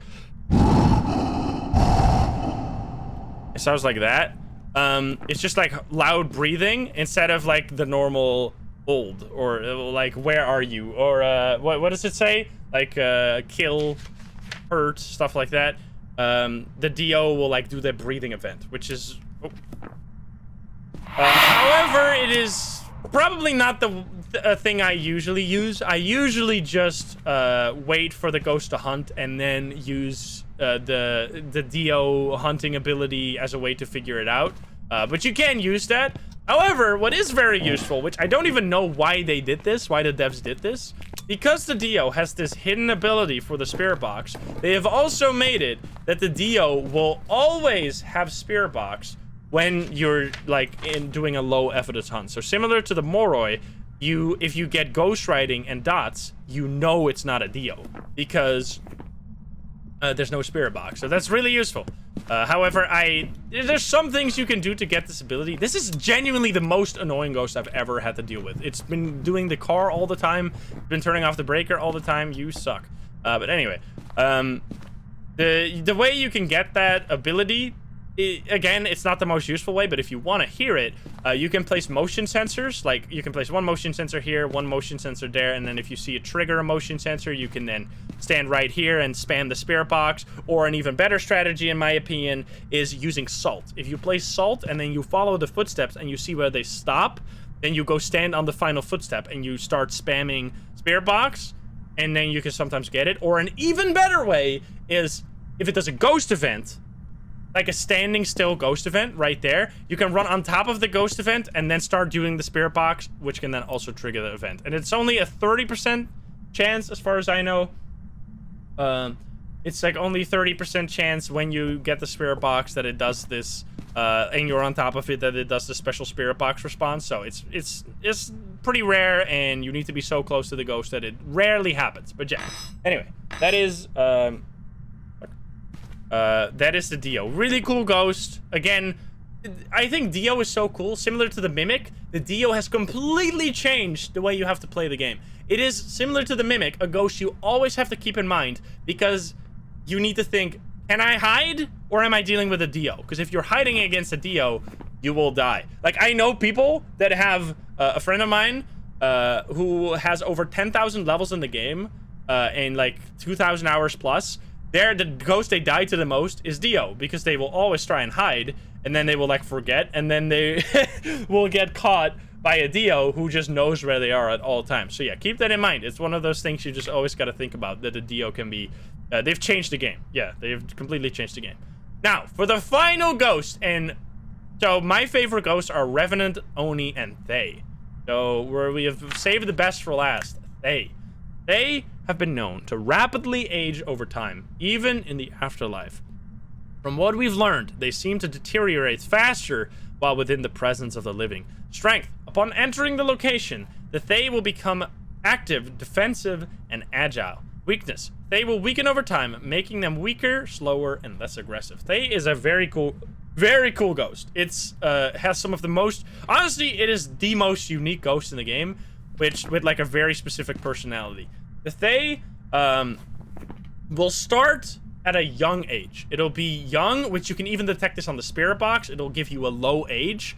And then if you are close to the ghost, like on top of the ghost, it'll slowly get older and older over time, which will weaken its abilities. All its abilities are linked to the age of the ghost. If it is at the youngest it is, you just entered the map, you haven't been close to the ghost at all, it'll be hunting at 75% sanity, so even higher than a demon, extremely high, and it'll be moving at 2.7 meters per second. It'll be super fast, and it'll hunt super early. However, if it is at the oldest age it can be, so if you've been next to the ghost for a super long time, it'll only hunt at 15% sanity, so much lower than the shade, and it'll be moving at 1 meter per second. So it's a really interesting ghost, whereas at the start it'll be like a crazy revenant speed early hunting demon. At the end it'll be a super shy shade that moves at like a snail's pace that cannot kill you. So it's just like, it's a really interesting design. Now, how does this age system work? Every 1 to 2 minutes, when you enter the map, when you open the door, the Thaye will set a timer between 1 and 2 minutes. It'll count down this timer, and then when the timer reaches 0, it'll check, is there a player close to me? If there is, it gets 1 stage older, and there's 10 stages. There's 10 tiers between the strongest and the weakest. So it'll check, is there a player nearby? Yes, I get older. No, I set a 30-second timer until I check again. If in 30 seconds there's not a player still, set another 30-second timer, etc., until there's a player nearby. It'll get 1 stage older, and then then after it gets older, it'll set a 1 to 2 minute timer again. Check if there's a player nearby. If not, 30 seconds. If there is, another 1 to 2 minutes timer, etc., until it is as super old, and it won't check anymore because it's as old as it can be. So you can check this with the Ouija board as well, which is really cool. You can check the age actually physically getting older, which is a really nice detail. Or you can get either an early hunt. The safest thing you could do is be close to the ghost a lot. However, because the ghost can early hunt so like at 75% sanity, and it's so fast, it's really dangerous to be close to a Thaye, because at the start it'll also do a lot more ghost events. So it'll be super active, super early hunting, and super fast. It's like a crazy Oni demon revenant. Like, it's literally all the strongest ghosts in one at the youngest age, and all of the weakest ghosts at the oldest age. It's really cool how they do that. So it has a higher chance to do. Oh yeah. Wait a minute. I forgot to mention that with the Dio. Both Dio and Thaye have ghostwriting and ghostwriting and dots projector, which is really hard evidence to get. But both of those ghosts, because they're so strong, have had an increased chance to give you ghostwriting and dots projector. So you're gonna get this a little easier to make up for these ghosts being so important and so strong. But yeah. So again, there's one strategy you can do. You can either just be close to the ghost with a candle, but it will also do lots of ghost events and lower your sanity that way, so that's not necessarily safe. But that's one strategy. You can get it to grow older. Or you can go to the ghost for 30 seconds, then leave for 2 minutes. So because of the way that the timer system works, you don't have to be there for most of the time. You can just leave the map for 5 minutes, then go to the ghost room, wait a minute, and then it gets older. Then you leave again for 5 minutes, you come back, and you just alternate by being out of the map for like 3 minutes, and then going to the ghost room for 30 seconds, leaving, entering again. So you only have to be close to the ghost for a very short amount of time overall, because of the way the system works, right? Remember, it'll set a timer between 1 to 2 minutes, and if there's no player, it'll only set a 30-second timer instead of another 1 to 2 minute timer. So you can just be gone for 2 minutes, then be there for 30 seconds, then be gone for 2 minutes, then be there for 30 seconds, etc., and you only have to be there for a really short amount of time. This ghost is becoming a lot of shadows, by the way. That's kind of interesting. And it's done some airball ghost events too. Oh god, I'm gonna die. That's not ideal. Whew. First hunt! First hunt after 2.5 hours! Holy shit! What the fuck? Actual goryo or something? I don't know, let's leave this map and see what my sanity is at. So yeah, the Thaye is incredibly cool. Oh god. Oh my god, I should really hold. That's why you gotta hold the door at all times. Don't. I was all tabbing to check my notes. That's why you gotta hold the door at all times. So it's either a shade or like a goryo. So let's quickly see what my sanity is at. Because after the first hunt, right? During a hunt, you often see me, which if you want to see me use this knowledge in vivo, like you want to see me use all this information in practice, I highly recommend checking out my no evidence playlist, because there I have to use all of this knowledge all the time. And I like talk about everything as well. So there you get a lot of information too, more in practice, where you can see me use it. Now, it hunted early, or it hunted normal time. So it's not a demon, most likely. It's definitely not a shade, because it's hunting too early for a shade. It is definitely not a Deo, because it didn't find me. It's definitely not a hantu, because it wasn't slow. We should quickly just like get some evidence in there, because we haven't done anything. Am I done though? Let me get real quick. I need to make sure that I've said everything I wanted to say. It will weaken over time, making them less aggressive. So yeah, it's a really cool ghost.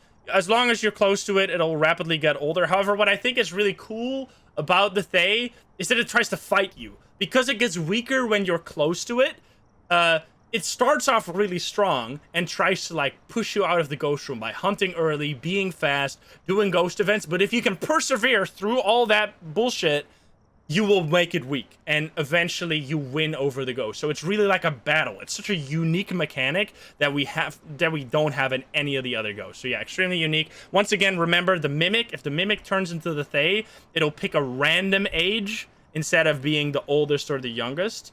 So yeah, that's it. That's for the thaye. It doesn't have any forced evidence, but it will give you ghost riding and dodge projector more often. Now let's quickly finish this game. We definitely give this ghost some need to respect it a little bit. We're just gonna grab some spirit box. What are we thinking right now? We've been here for a really long time. I'm honestly thinking it's probably, but we didn't see fingerprints. I was thinking it's a goryo because it wasn't roaming at all. It did a lot of like exploding lights events, but this ghost wasn't obvious at all. Like it didn't do anything specifically obvious. All right, instant orbs. Imagine it was a mimic this whole time. Instant orbs. Oh, I guess I'm using text-to-speech. Spirit box. So it could be a mare. Oh, it could be a mare. This is an interesting combo. So wait, what are we looking for? It's not freezing, right? It hasn't been freezing. I think it might be a mare. It turned off a light then. So it could still be a mimic too. Let's quickly see. Oh wait, the breaker is still on because it was just it broke all these lights.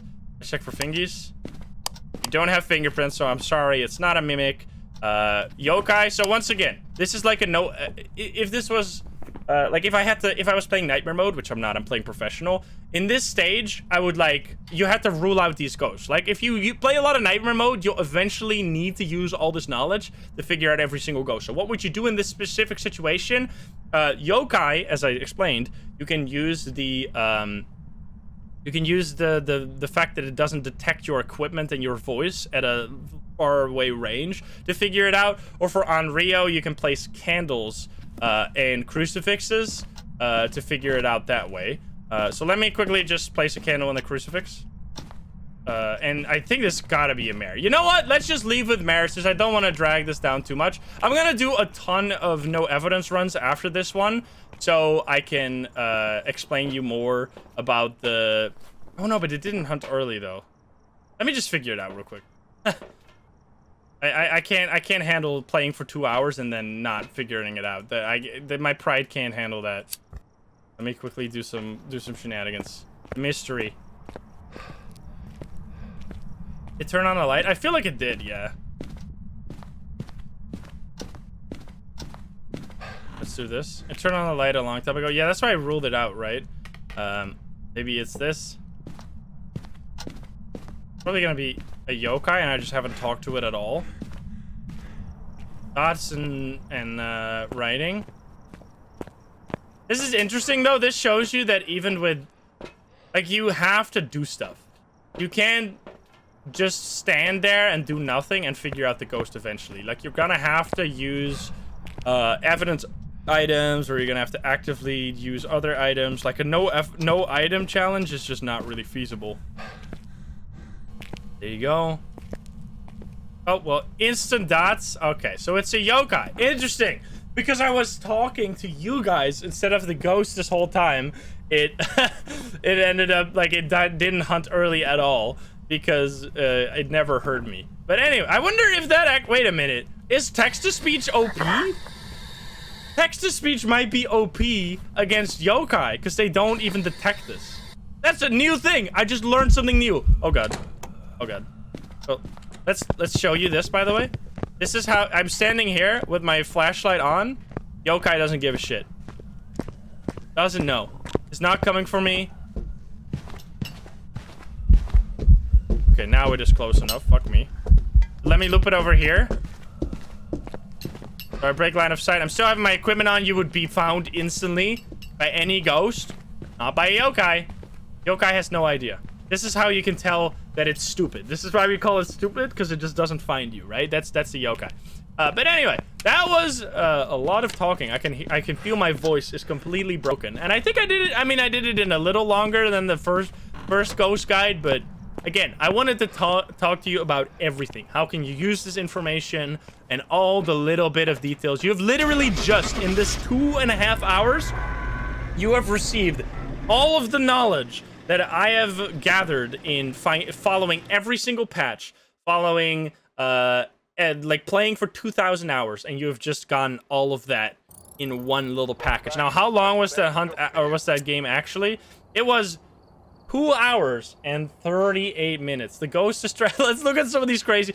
This ghost was not very what the hell? This is a perfect example of why sometimes you cannot figure out Goryo.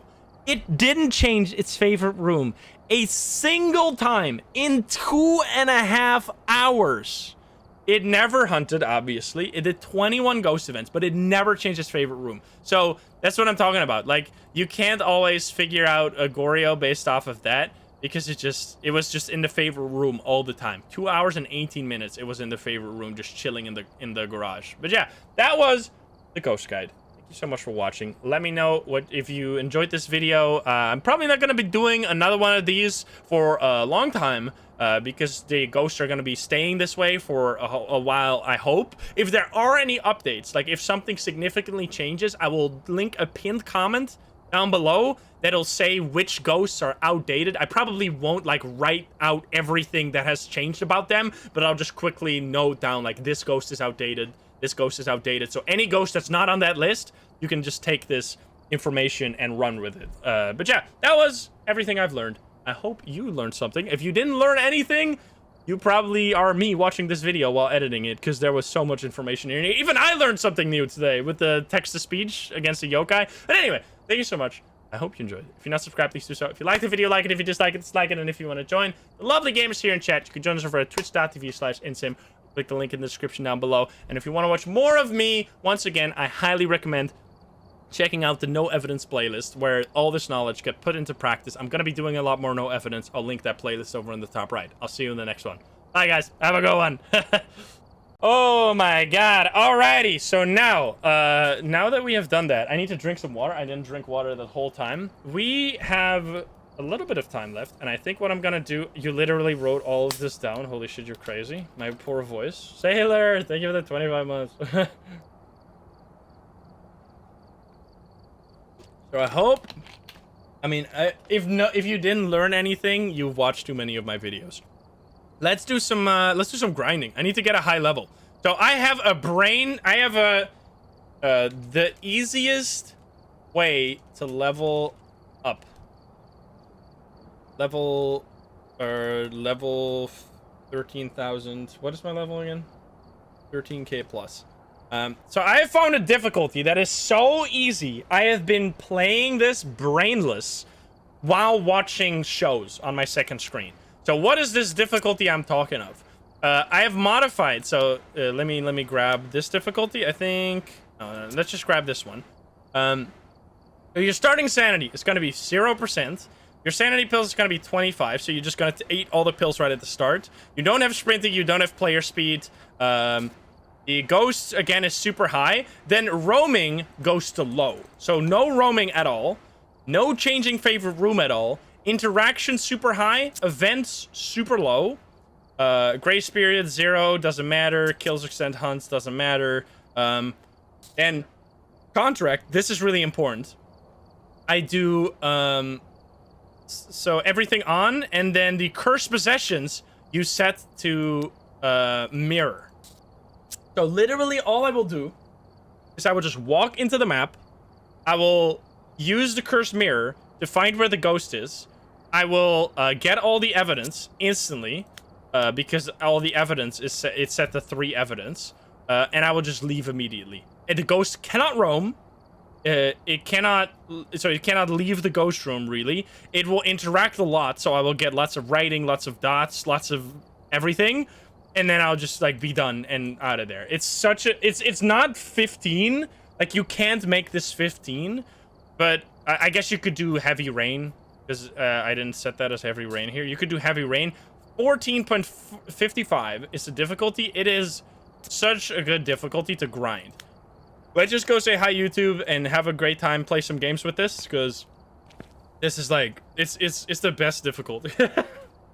1 second. I mean, it's not the best. Like, it just means you don't have to do anything. 1 second.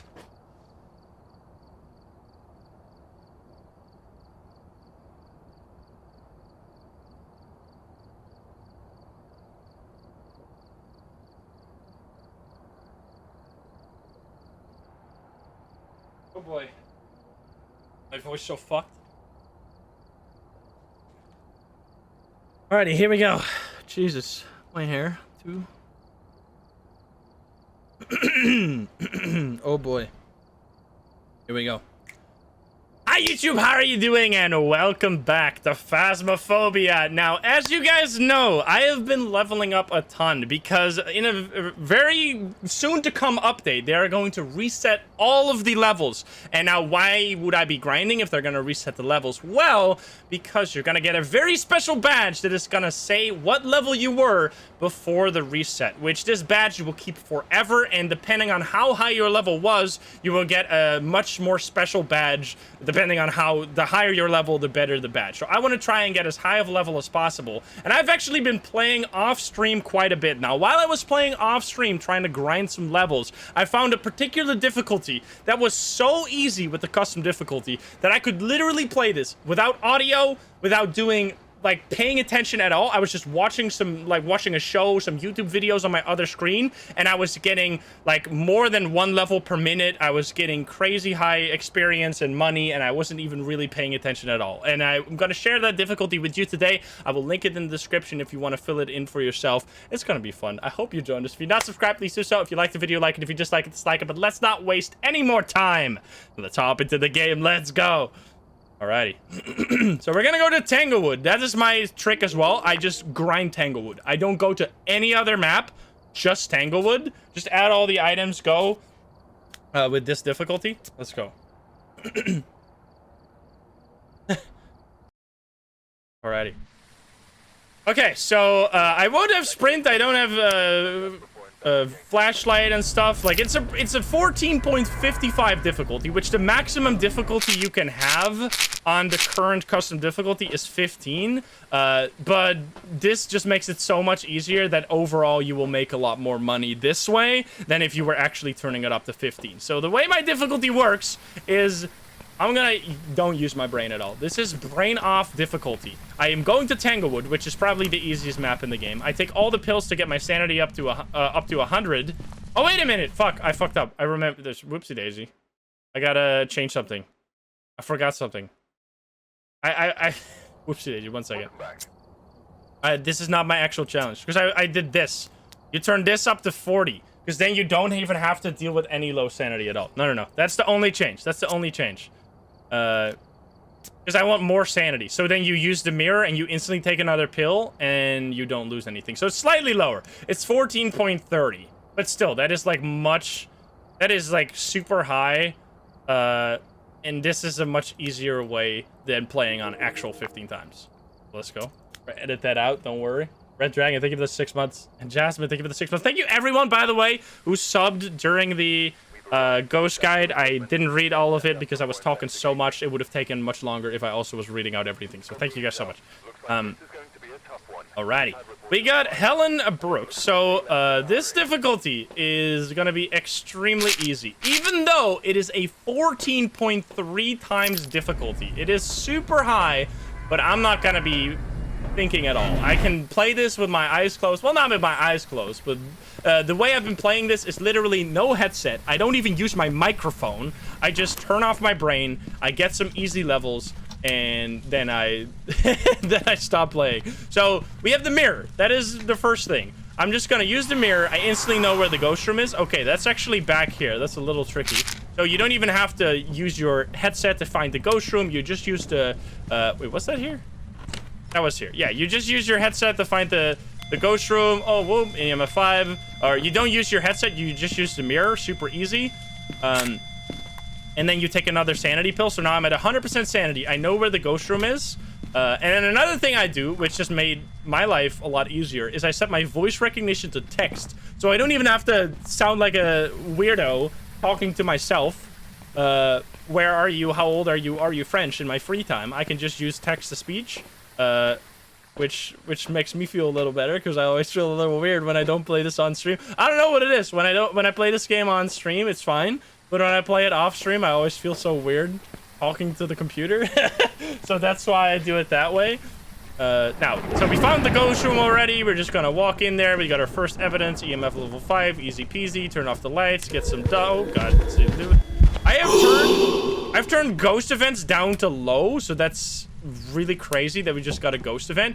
I've also turned activity up to high, the ghost roaming down to none, like it can't roam. We have all the evidence, so this is just like the easiest difficulty you can possibly imagine. You can just spam a little bit of this, spam a little bit of that. No talking on the spirit box. Bloop, bloop, bloop, bloop, bloop. So I'm gonna say, all right, probably no spirit box, no fingerprints, no spirit box. We're shade oni raiju. It's probably an oni because it's no orbs, and it's definitely not a shade. So it's probably just probably an oni because it just did a ghost event. Oh, it did a 2 just now. What the hell was that all about? Did you just use an ability on me? Oh god, dude, what the fuck? What is this ghost? This is the ghost making me. This is the exception to the rule. Okay, yeah, it's definitely an oni. I'm out of here. Goodbye. We should get a bone though, because the bone is extremely important for this, because you're gonna get so much money off of it. Now my sanity is also super low, which is once again extremely oni-like, because we were at 100% sanity, remember, and now we're at 40. That's because oni drops your sanity by a whole lot more. So easy peasy. I'm just gonna quickly place a motion sensor for the objective. Wait, do we have paramic as well? You know what? I can just use the paramic, and we'll use a UV light as a flashlight. Or no, what? We'll use this. So all I need now is quickly get the bone, get the objective. We're out, and we're gonna get. I'm telling you, we're gonna get like 1,000 experience in the span of less than 10 minutes. It's such a.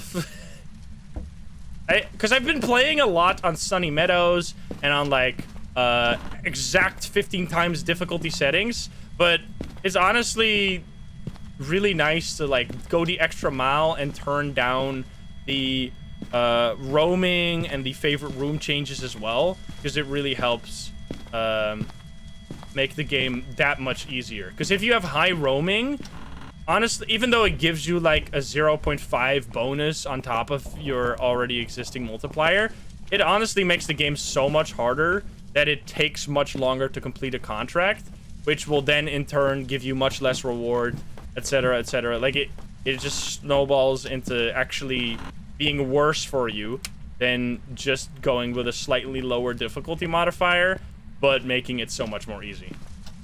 Anyway, where the frick is the bone? Bone. Bone, bone, bone. Bone, bone, bone, bone, bone. Baby room? I don't know what's going on. It's wasting so much time. What ghost have I done? I didn't change the title? What the fuck is the bone? Work smarter, not harder. I'm being trolled? What the fuck? I've been bamboozled? What the hell is going on? I think it was in the basement. Title is okay. Back here. What the fuck? I've quite possibly been bamboozled. Maybe it's in here. Alan, thank you for the 2 gift subs. What the hell, man? It's gotta do another ghost event. Oh, wait, turn on this light.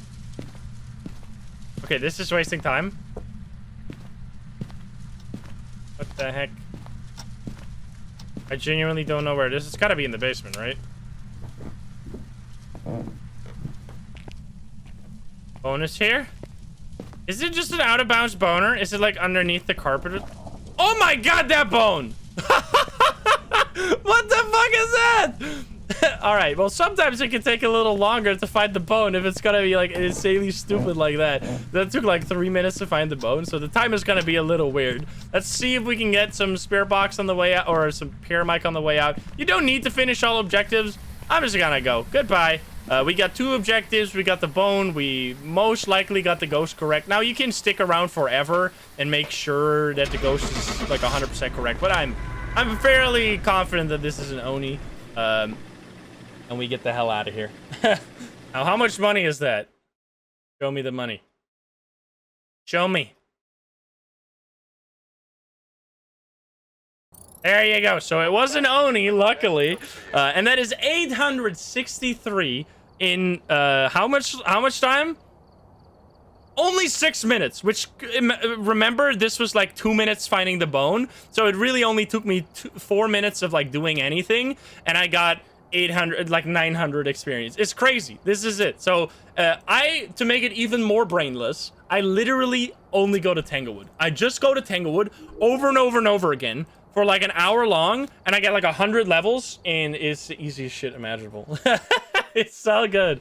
Like, I'm actually having so much fun this way.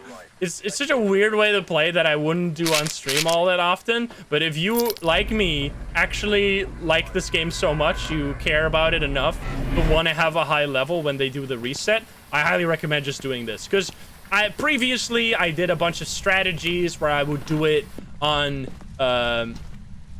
like sunny meadows, or I would do really high difficulty modifiers, and it would just actually make it like much lower than this. Well, that's easy. That's a foyer ghost. It's the easy peasy. Get this real quick. Did you touch this just now? EMF. I'm so lucky. I'm the luckiest bitch to ever live. What the fuck, man? EMF 5. Then we grab the UV light. Not unconvinced I won't build a replica Tanglewood somewhere and retire. Honestly, I'm gonna build like Phasmo in real life. I'm gonna go like Mr. Beast style. We're gonna recreate all of the maps in Phasmo in real life, and we're gonna go real life ghost hunting. Dude, it's happening. All right, there you go. That's fingerprints, easy peasy. Then we check for Orbeez. It's probably... What the fuck? That was a big-ass throw. Can it be orbs? Can be orbs. Obake. Turn that shit off. That was a big throw. Check for thingies again. Check for spirit box. No spirit box. Especially this. Honestly, the text-to-speech is so underrated. It actually is really nice. Oh, you know, it can't be EMF. Oopsie daisy, I'm stupid. Let's check for this, though. Actually, if you have EMF or if you have fingerprints, you can get a perfect game as well if you have decent objectives. Because getting photos is extremely easy when you have a fingerprints ghost. But let me check. What are my objectives? Capture photo of the ghost crucifix. Probably not happening. I don't really worry about it. You just do like very simple stuff. And like this is so simple that I can do this without even like really looking at the screen most of the time. I'm just gonna grab this real quick. Could be a goryo. Oh, thank you, Aussie.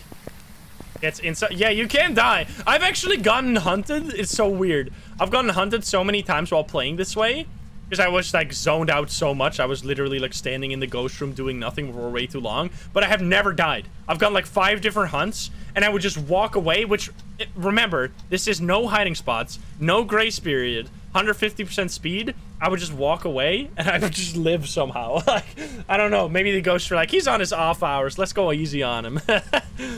Like, that would never happen on stream. On stream, I'd instantly get killed, jump scare, and it'd be a freaking disaster. But no, when I'm off stream, when I'm off duty, they're like, oh, well, it's our off duty too. I don't want to work. Okay, let's quickly grab this because it's probably going to be a goddamn goryo or something. We're just going to leave real quick. And then we're going to get dots in 5, 4, 3, 2, 1. You probably have another dots in another writing book, but you're just gonna show me dots right now. Come on. God damn it. Yeah, if you have to do dots or writing, it can take a little longer, but there's also so many times when you literally just get it in 3 minutes. It's like really therapeutic for me to play this way. I don't know. I don't know if something's wrong with me.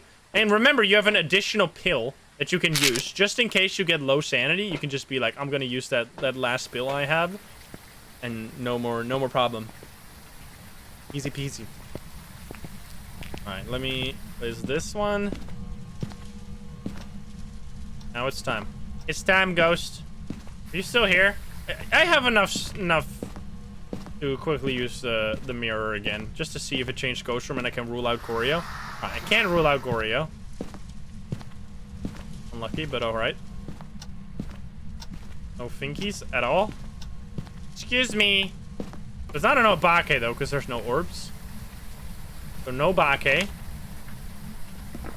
Probably no jinn because it's not freezing. But then this is probably the most time-consuming combo you can have because you need the writing.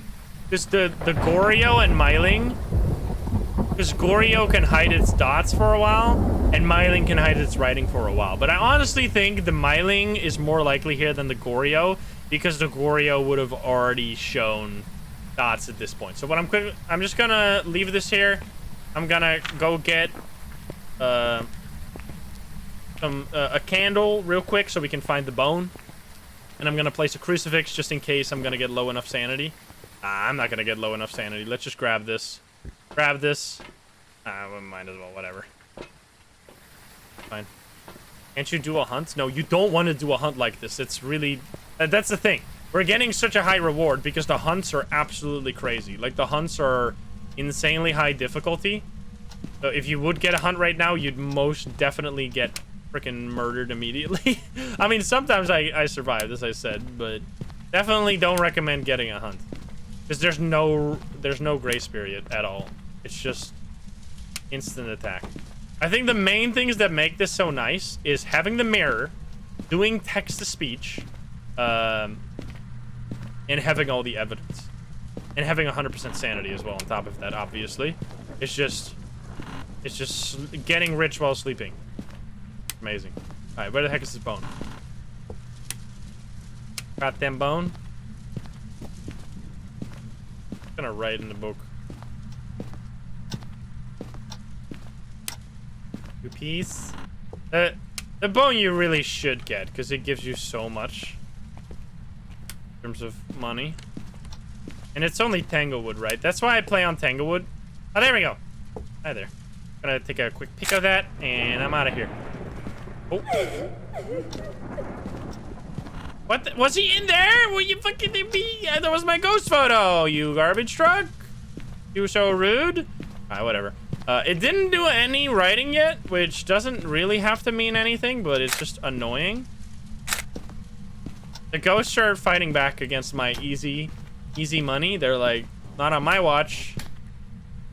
Alright, come on. Just show yourself. Show yourself. Do something. Give us a sign. I'm just gonna leave with saying it's a myling. Like, what are the chances this is a goryo? Oh my god, it's so bright. I'm gonna give you 15 seconds. And then you do that. Oh, there you go, writing. See? I freaking knew it. I'm out of here. It's 10 times okay for beginners. You don't have to do it this way. But I honestly don't really see What's the like? I don't see how this difficulty could get significantly. Like, you can't make it easier, really. Like, it's super easy. Like, the way I've set it up, you get all the evidence. The only thing you don't get is hunts. Like, but that's easy. You don't want hunts because hunts. Like, I don't know. There you go. Easy myling. So because we didn't get we missed 2 objectives here. We only got 800, but still, like 800. It's again more than 1 level per minute, and these are the longest ones, right? Like what you're seeing right now are the longer runs where you just be looking at a second screen most of the time, just paying like barely any attention at all, and still get this payout. It's crazy. Why didn't I take the writing photo? Because it doesn't matter for money all that much. We got Billy Bowen, because I wasn't gonna get a perfect game because I couldn't finish any of the objectives.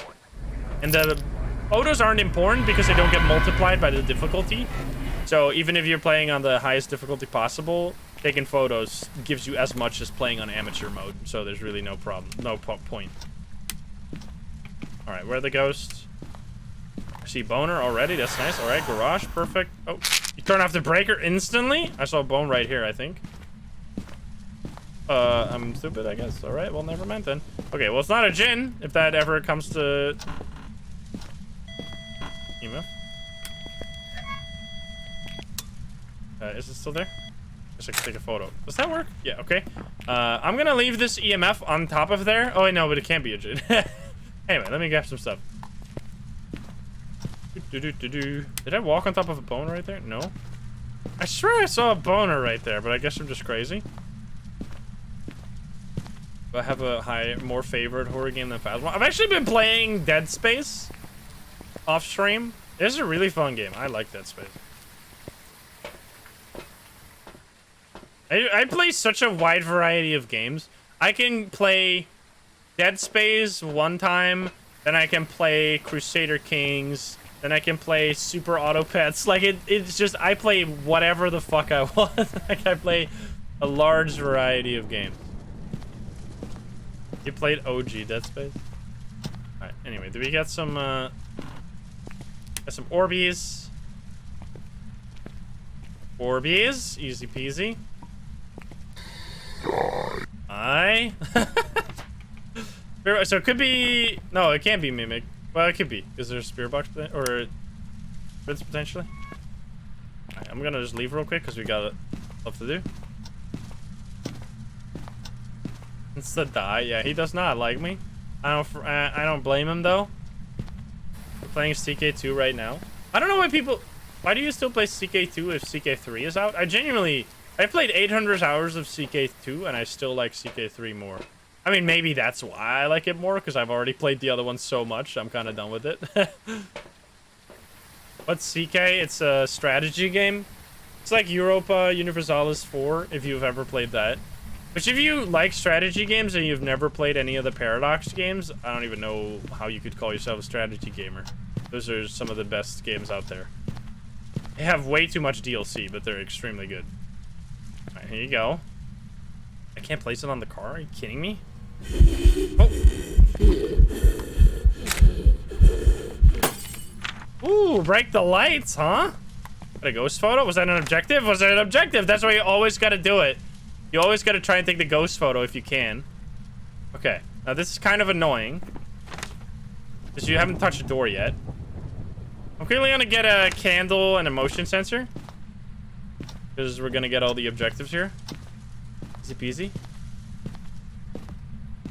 Wouldn't turning off the activity board give more reward? Yeah, but it's annoying. Like, that's the thing. This difficulty is tailored for brain off. Like, you don't have to think.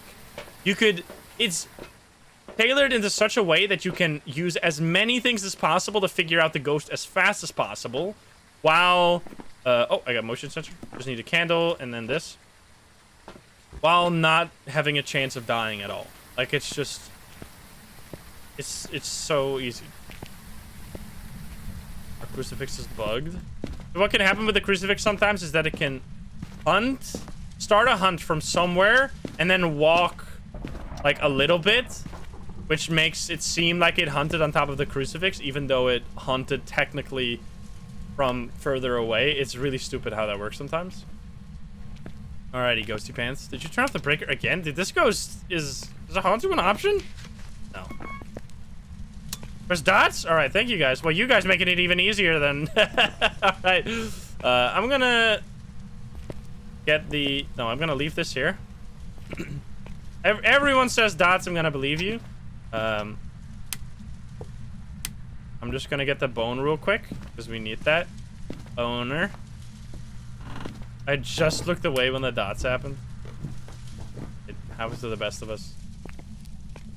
Oh, there you go. Easy peasy bone. That was really quick. So now I have a choice. Because this is a really easy set of evidences, I think I'm actually, just to see if it's worth it, I'm gonna stick around to try and fill out my book with a perfect, with perfect photos. So I'm gonna get some salt, because salt is extremely easy to get footstep photos with. And then we're gonna see how much of a difference this makes. Like, is this gonna give much more experience than just leaving right away would? Let's see it. Gonna grab all of the salts, because I really don't need anything else. Is my brightness just 1? I've set it down to 1 again. Oh, R. Achilles, thank you for the 4 months, and Rainy, thank you for the gift sub. So much noise, man. I didn't check what my sanity was. I should have probably done that, because I can die. Whoopsie daisy. I'm a little stupid. I'm gonna build a wall of this. What does it matter? Alright, please don't tell me you left this room. I'm gonna be so sad. Come on. Blow up my candle then. Otherwise you're not gonna be able— I shouldn't talk. I was holding push stop. I'm dead as hell. Why was I talking? Fucking stupid. I was like, I should probably not talk, but the ghost was like, I'll take this opportunity. God damn it. That's why you should... Wait, how did it hear me though? Was I using text-to-speech? Wait a minute. That was stupid. But you saw how I easily walked away from the ghost? Like, I almost lived there. I just thought it was a ghost event. Alright, well, anyway, that's obviously not very smart, but that was just my fault. Damn it, I wanted to see what I would get if I did a perfect game. But anyway, whatever, keep going. Yeah, it hurt me. It was crazy. Oh boy, we got Jerry Marsh. Now, the heavy rain can be kind of annoying. Like, you can turn off the heavy rain for a slight debuff.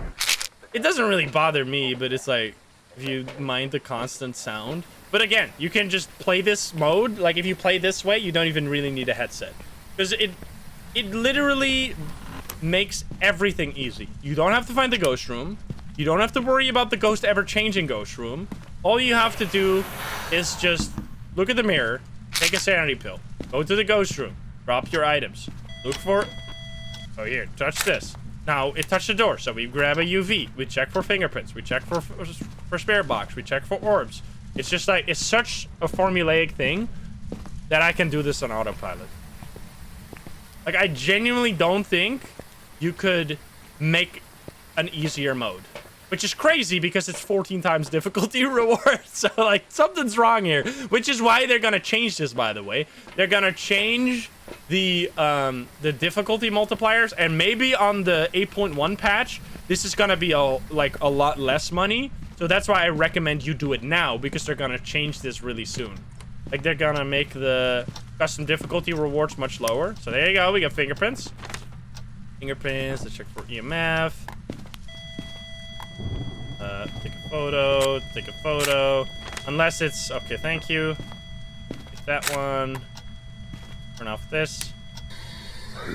Alright, well, there you go. So fucking good, man. And then, can it even be orbs? Yep, it can be orbs, which, it's a mimic. Alright, goodbye. I'm out of here. Let's quickly get the bone. What do I do? Objectives, crucifix, motion sensor. Alright, we can get the motion sensor and the cleanse real quick. That's extremely easy. But where are the bone at? Holy shit, dude. What a speed run. Where the bone at? Where the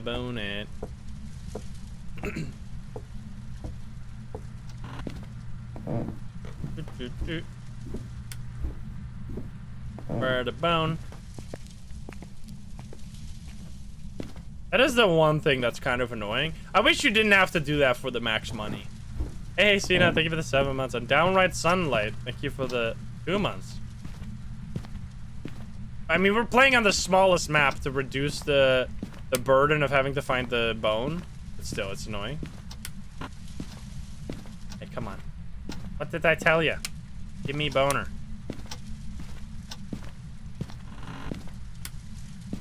Oh my, there you go. I was like, this was the last room, I swear.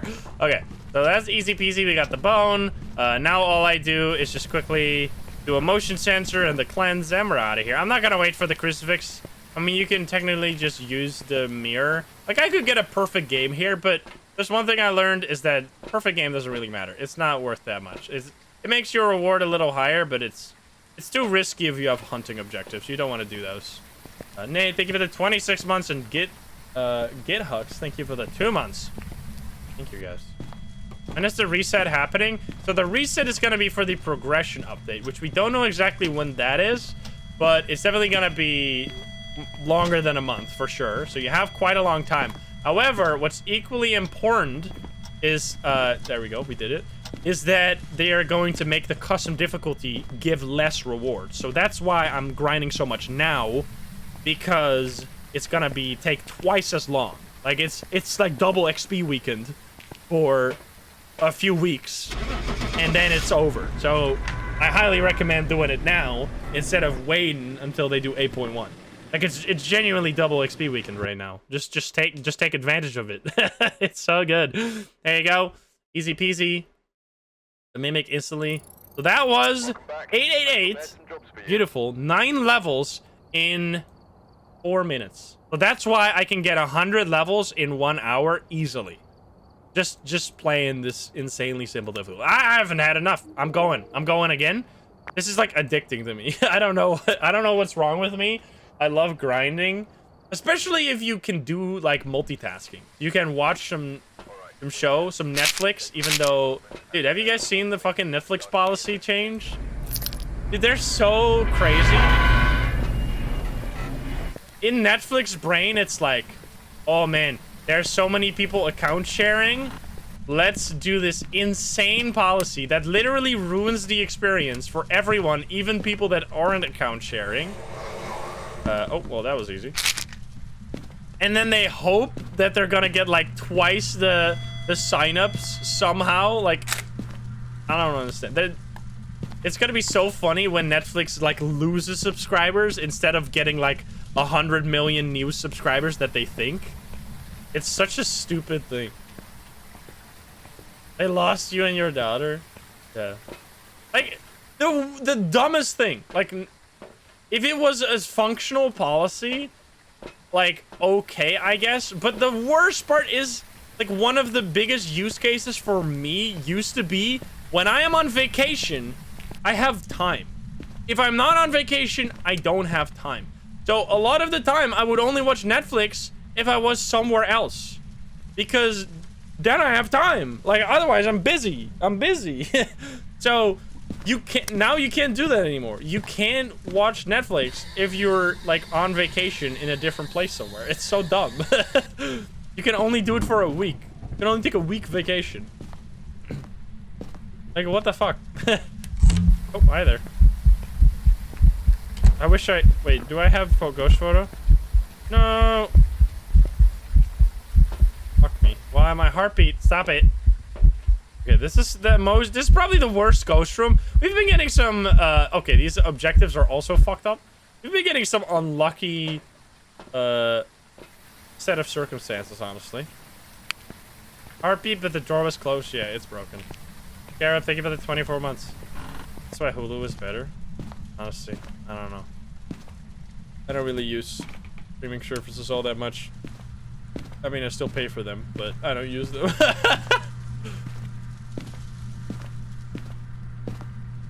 It's just gonna be like they're making it so that you want to see the, like, there's no goodwill. Like, I don't like Netflix. Like, now I hate Netflix. I'm like, fuck this company. Like, you're making people like regular users who aren't doing anything wrong are now going to be like annoyed and frustrated by a policy change that shouldn't have affected them in the first place. Like they had a problem, and instead of like making like a very small change to try and alleviate the problem, they instead grabbed a shotgun and they shot their entire user base. Like, there's so much collateral damage. It's stupid as fuck.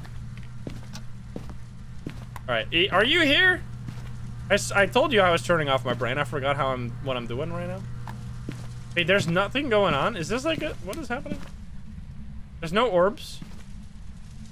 There's no spirit box. What the fuck? Oh, there's dots. Oh, there's spirit box. Okay. Dots, spirit box. No freezing. Oh, come on. This is some shitty evidence combo. You piece. What do we do? Oh, we can't do anything. You suck. Alright, just give me something. You threw something, right? Oh, you threw that. I'm too late, right? Oh. Fuck. I do something. I could get the Dio Spirit Box event. Imagine. I need to grab... Yeah, here. Why are you not here? Why are you... Oh, here we go. Ooh. What did you touch? You touch one of these doors? Hey, I swear you touched the door just now. Excuse me. Oh, here we go. No! I was hoping you'd be just a easy ghost, but no, you're not. Alright, no fingerprints. So it's gonna be... Oh, it could be EMF. Let's just place some salt then. It's not a ghost orb, so it's just a Dio. Or... Let's just place some salt and some writing book. Yeah, that was dots. I saw it earlier. Easy peasy. Okay, we grab this. We grab a little bit of that. And just a motion sensor so we know if it's stepped in the salt. Taylor, thank you for the 4 months. Yeah, these like, what I was doing when I was playing, like, just completely brainless off stream, you can just leave a game. Like, you don't have to do every game. If you are, like... Or you could just guess sometimes. Like, if you're against a super annoying ghost, you could just be like, I'm out of here. Goodbye, bitch. I've had enough. I've had enough of your shenanigans. Just take these photos. Oh!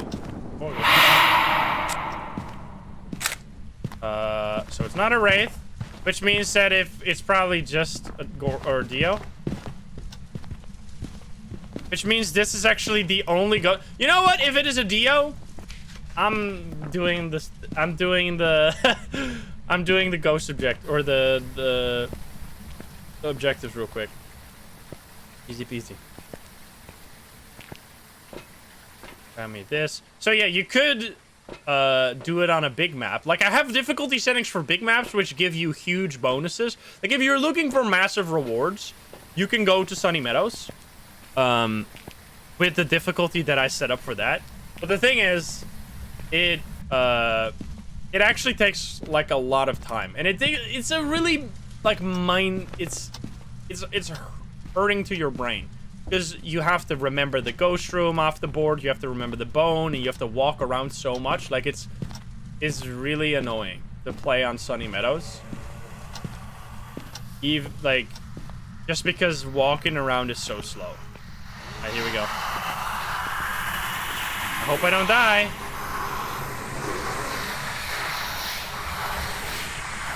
This ghost never hunts.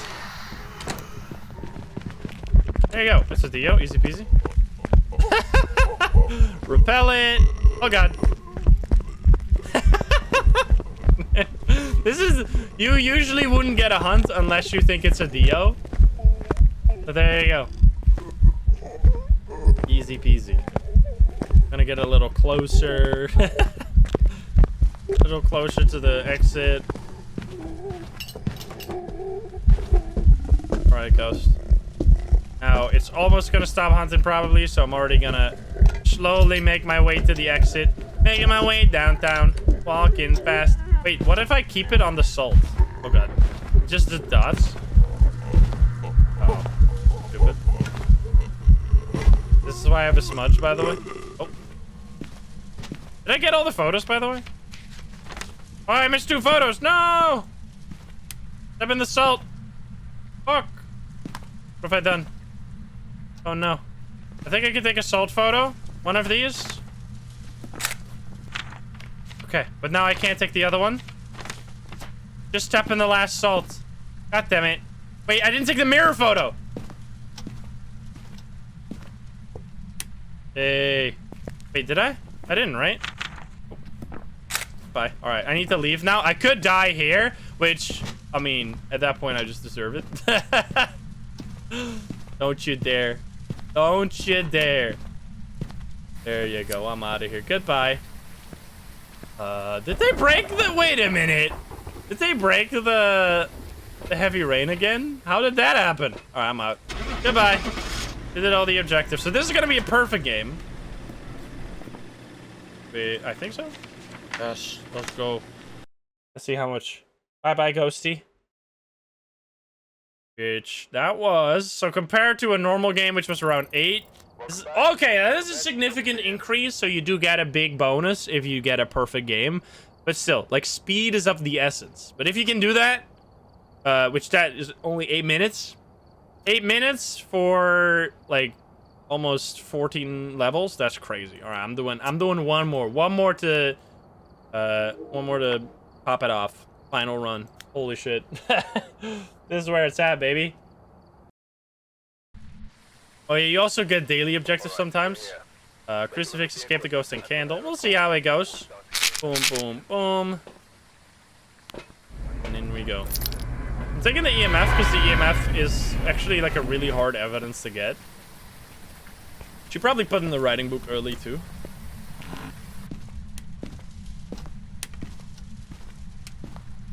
And you are in the... Ooh, that's actually a tricky room. I might have to look again. Is that here? Oh god. No, you son of a bitch! Not that I really care about the perfect game, but come on, dude. Come on, dude. Hey, did I get an interaction? Haunted mirror? Whatever, man. Oh. Game of 4. I'm out. Bye. Piece of garbage.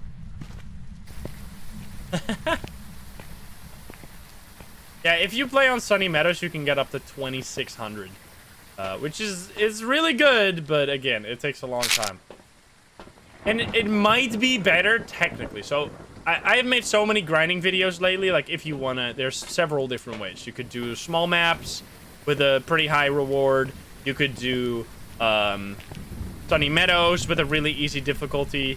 I just was literally playing off stream and I found this difficulty to be the easiest way to grind that wasn't very annoying.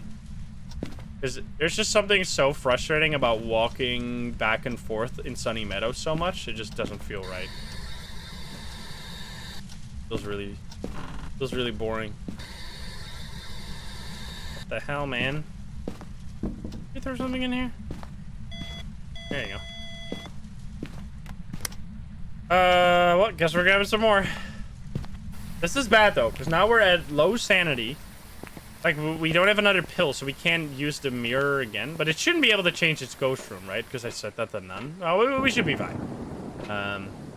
Handle, we'll do that in a sec. Let's get a writing book in there. 420k followers. Nice. Spirit has changed. No. Here you go. Make quickly get a candle. 2 months. Thank you for the 8 months. Turn off the breaker, you piece of garbage. Grab this. This. You have everything. So now the heavy rain works. I don't know what breaks it. It's really weird. Leave this here for a sec. Gonna get the breaker on real quick. Which the breaker is also on by default, by the way. Oh, it touched a door. Wait, it touched another door? Oh, come on. I need this. I need this. I'm just going there. That almost sounds like a twin. Oh, God. Eat garbage. Don't attack me. Leave me. Leave! Dude, genuinely the longest ghost event of all time. It's not fingerprints, right? No thing. That's a 2-star! 2-star run. Whatever. Push the door again. EMF 5. Exactly. No fingerprints, but it is EMF. No orbs. Is it gonna be a goryo? Son of a bitch. Do goryo. Do. Oh no, because it can't be goryo because of the no fingerprints. It's not this. Not this. So it's Oni again?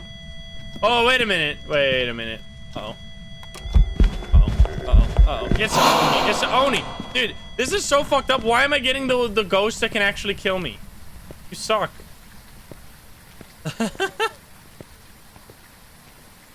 That's so rude. Look at my sanity. It got destroyed. Crucifix? If you're gonna escape the ghost during a hunt, are you crazy?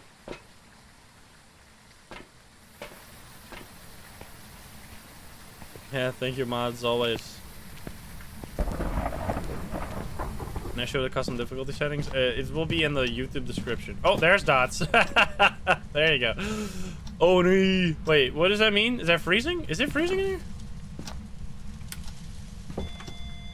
Yeah, I think it is. There you go. Okay. So I'm gonna leave that right there. I'm gonna have a handle. It's bad. I still need to grab the own. I could actually get all the objectives here if I just take photos. You could get another perfect game real quick to top it all off. Eat the bone real quick. Puppy, thank you for the 7 months. You could genuinely be playing like almost 2 games at the same time. Oh, it can't be it can't be perfect as 2-star photo, you're right. There we go. But yeah, we can't be perfect game because we got the damn fucking we got scammed. Whatever, it's fine. I'm out of here. Goodbye. You need the bone anyway. We could have gotten the crucifix maybe. I'm not gonna risk escaping the ghost during a hunt. That's crazy talk. That's stupid. I'm out. The difference is gonna be like actually almost twice as much, but still. Like as long as you can get a level per minute, this is because you're gonna get those outliers where you just instantly get the ghosts. Like you get an instant mimic and you get a perfect game in 5 minutes and you're out. Like it's crazy. All right, what do you got for me? Probably like 700. Not too crazy because we missed 2 objectives again. But yeah, there you go. 700 once again. So every time you get more than 1 level per minute. Sometimes you get like significantly more. You can easily get 100 levels in an hour this way, which not as much. Like you can get more on Sunny Meadows, but Sunny Meadows drives me crazy. Like I can't do hours of grinding on Sunny Meadows. It just doesn't feel right. Like this feels like I'm actually still playing the game. So yeah, let me know if you're going to be using this. I hope you found this video before they did the update and you can in fact use it instead of I mean, it's still gonna be viable, probably. I'm gonna do another video, like when they do 8.1 and they're gonna change all the numbers of the custom difficulty. I'm gonna do another video talking about new optimal difficulty settings you can use to grind. But once again, I think I'm gonna try and get the 14K. I was originally trying to get the 15K. I don't think I'm gonna be able to do that before the level wipe, but 14K would already be a crazy number. So yeah, thank you so much for watching. Again, if you want to check out the custom settings for yourself, it's in the description down below. Hope you enjoyed the video. If you're not subscribed, please do so. If you liked the video, like it. If you dislike it, dislike it. And if you want to join the lovely gamers here in chat, you can join us over at twitch.tv/insym or click the link in the description down below. Thank you so much for watching. I'll see you around. Bye guys, have a good one. Bye bye.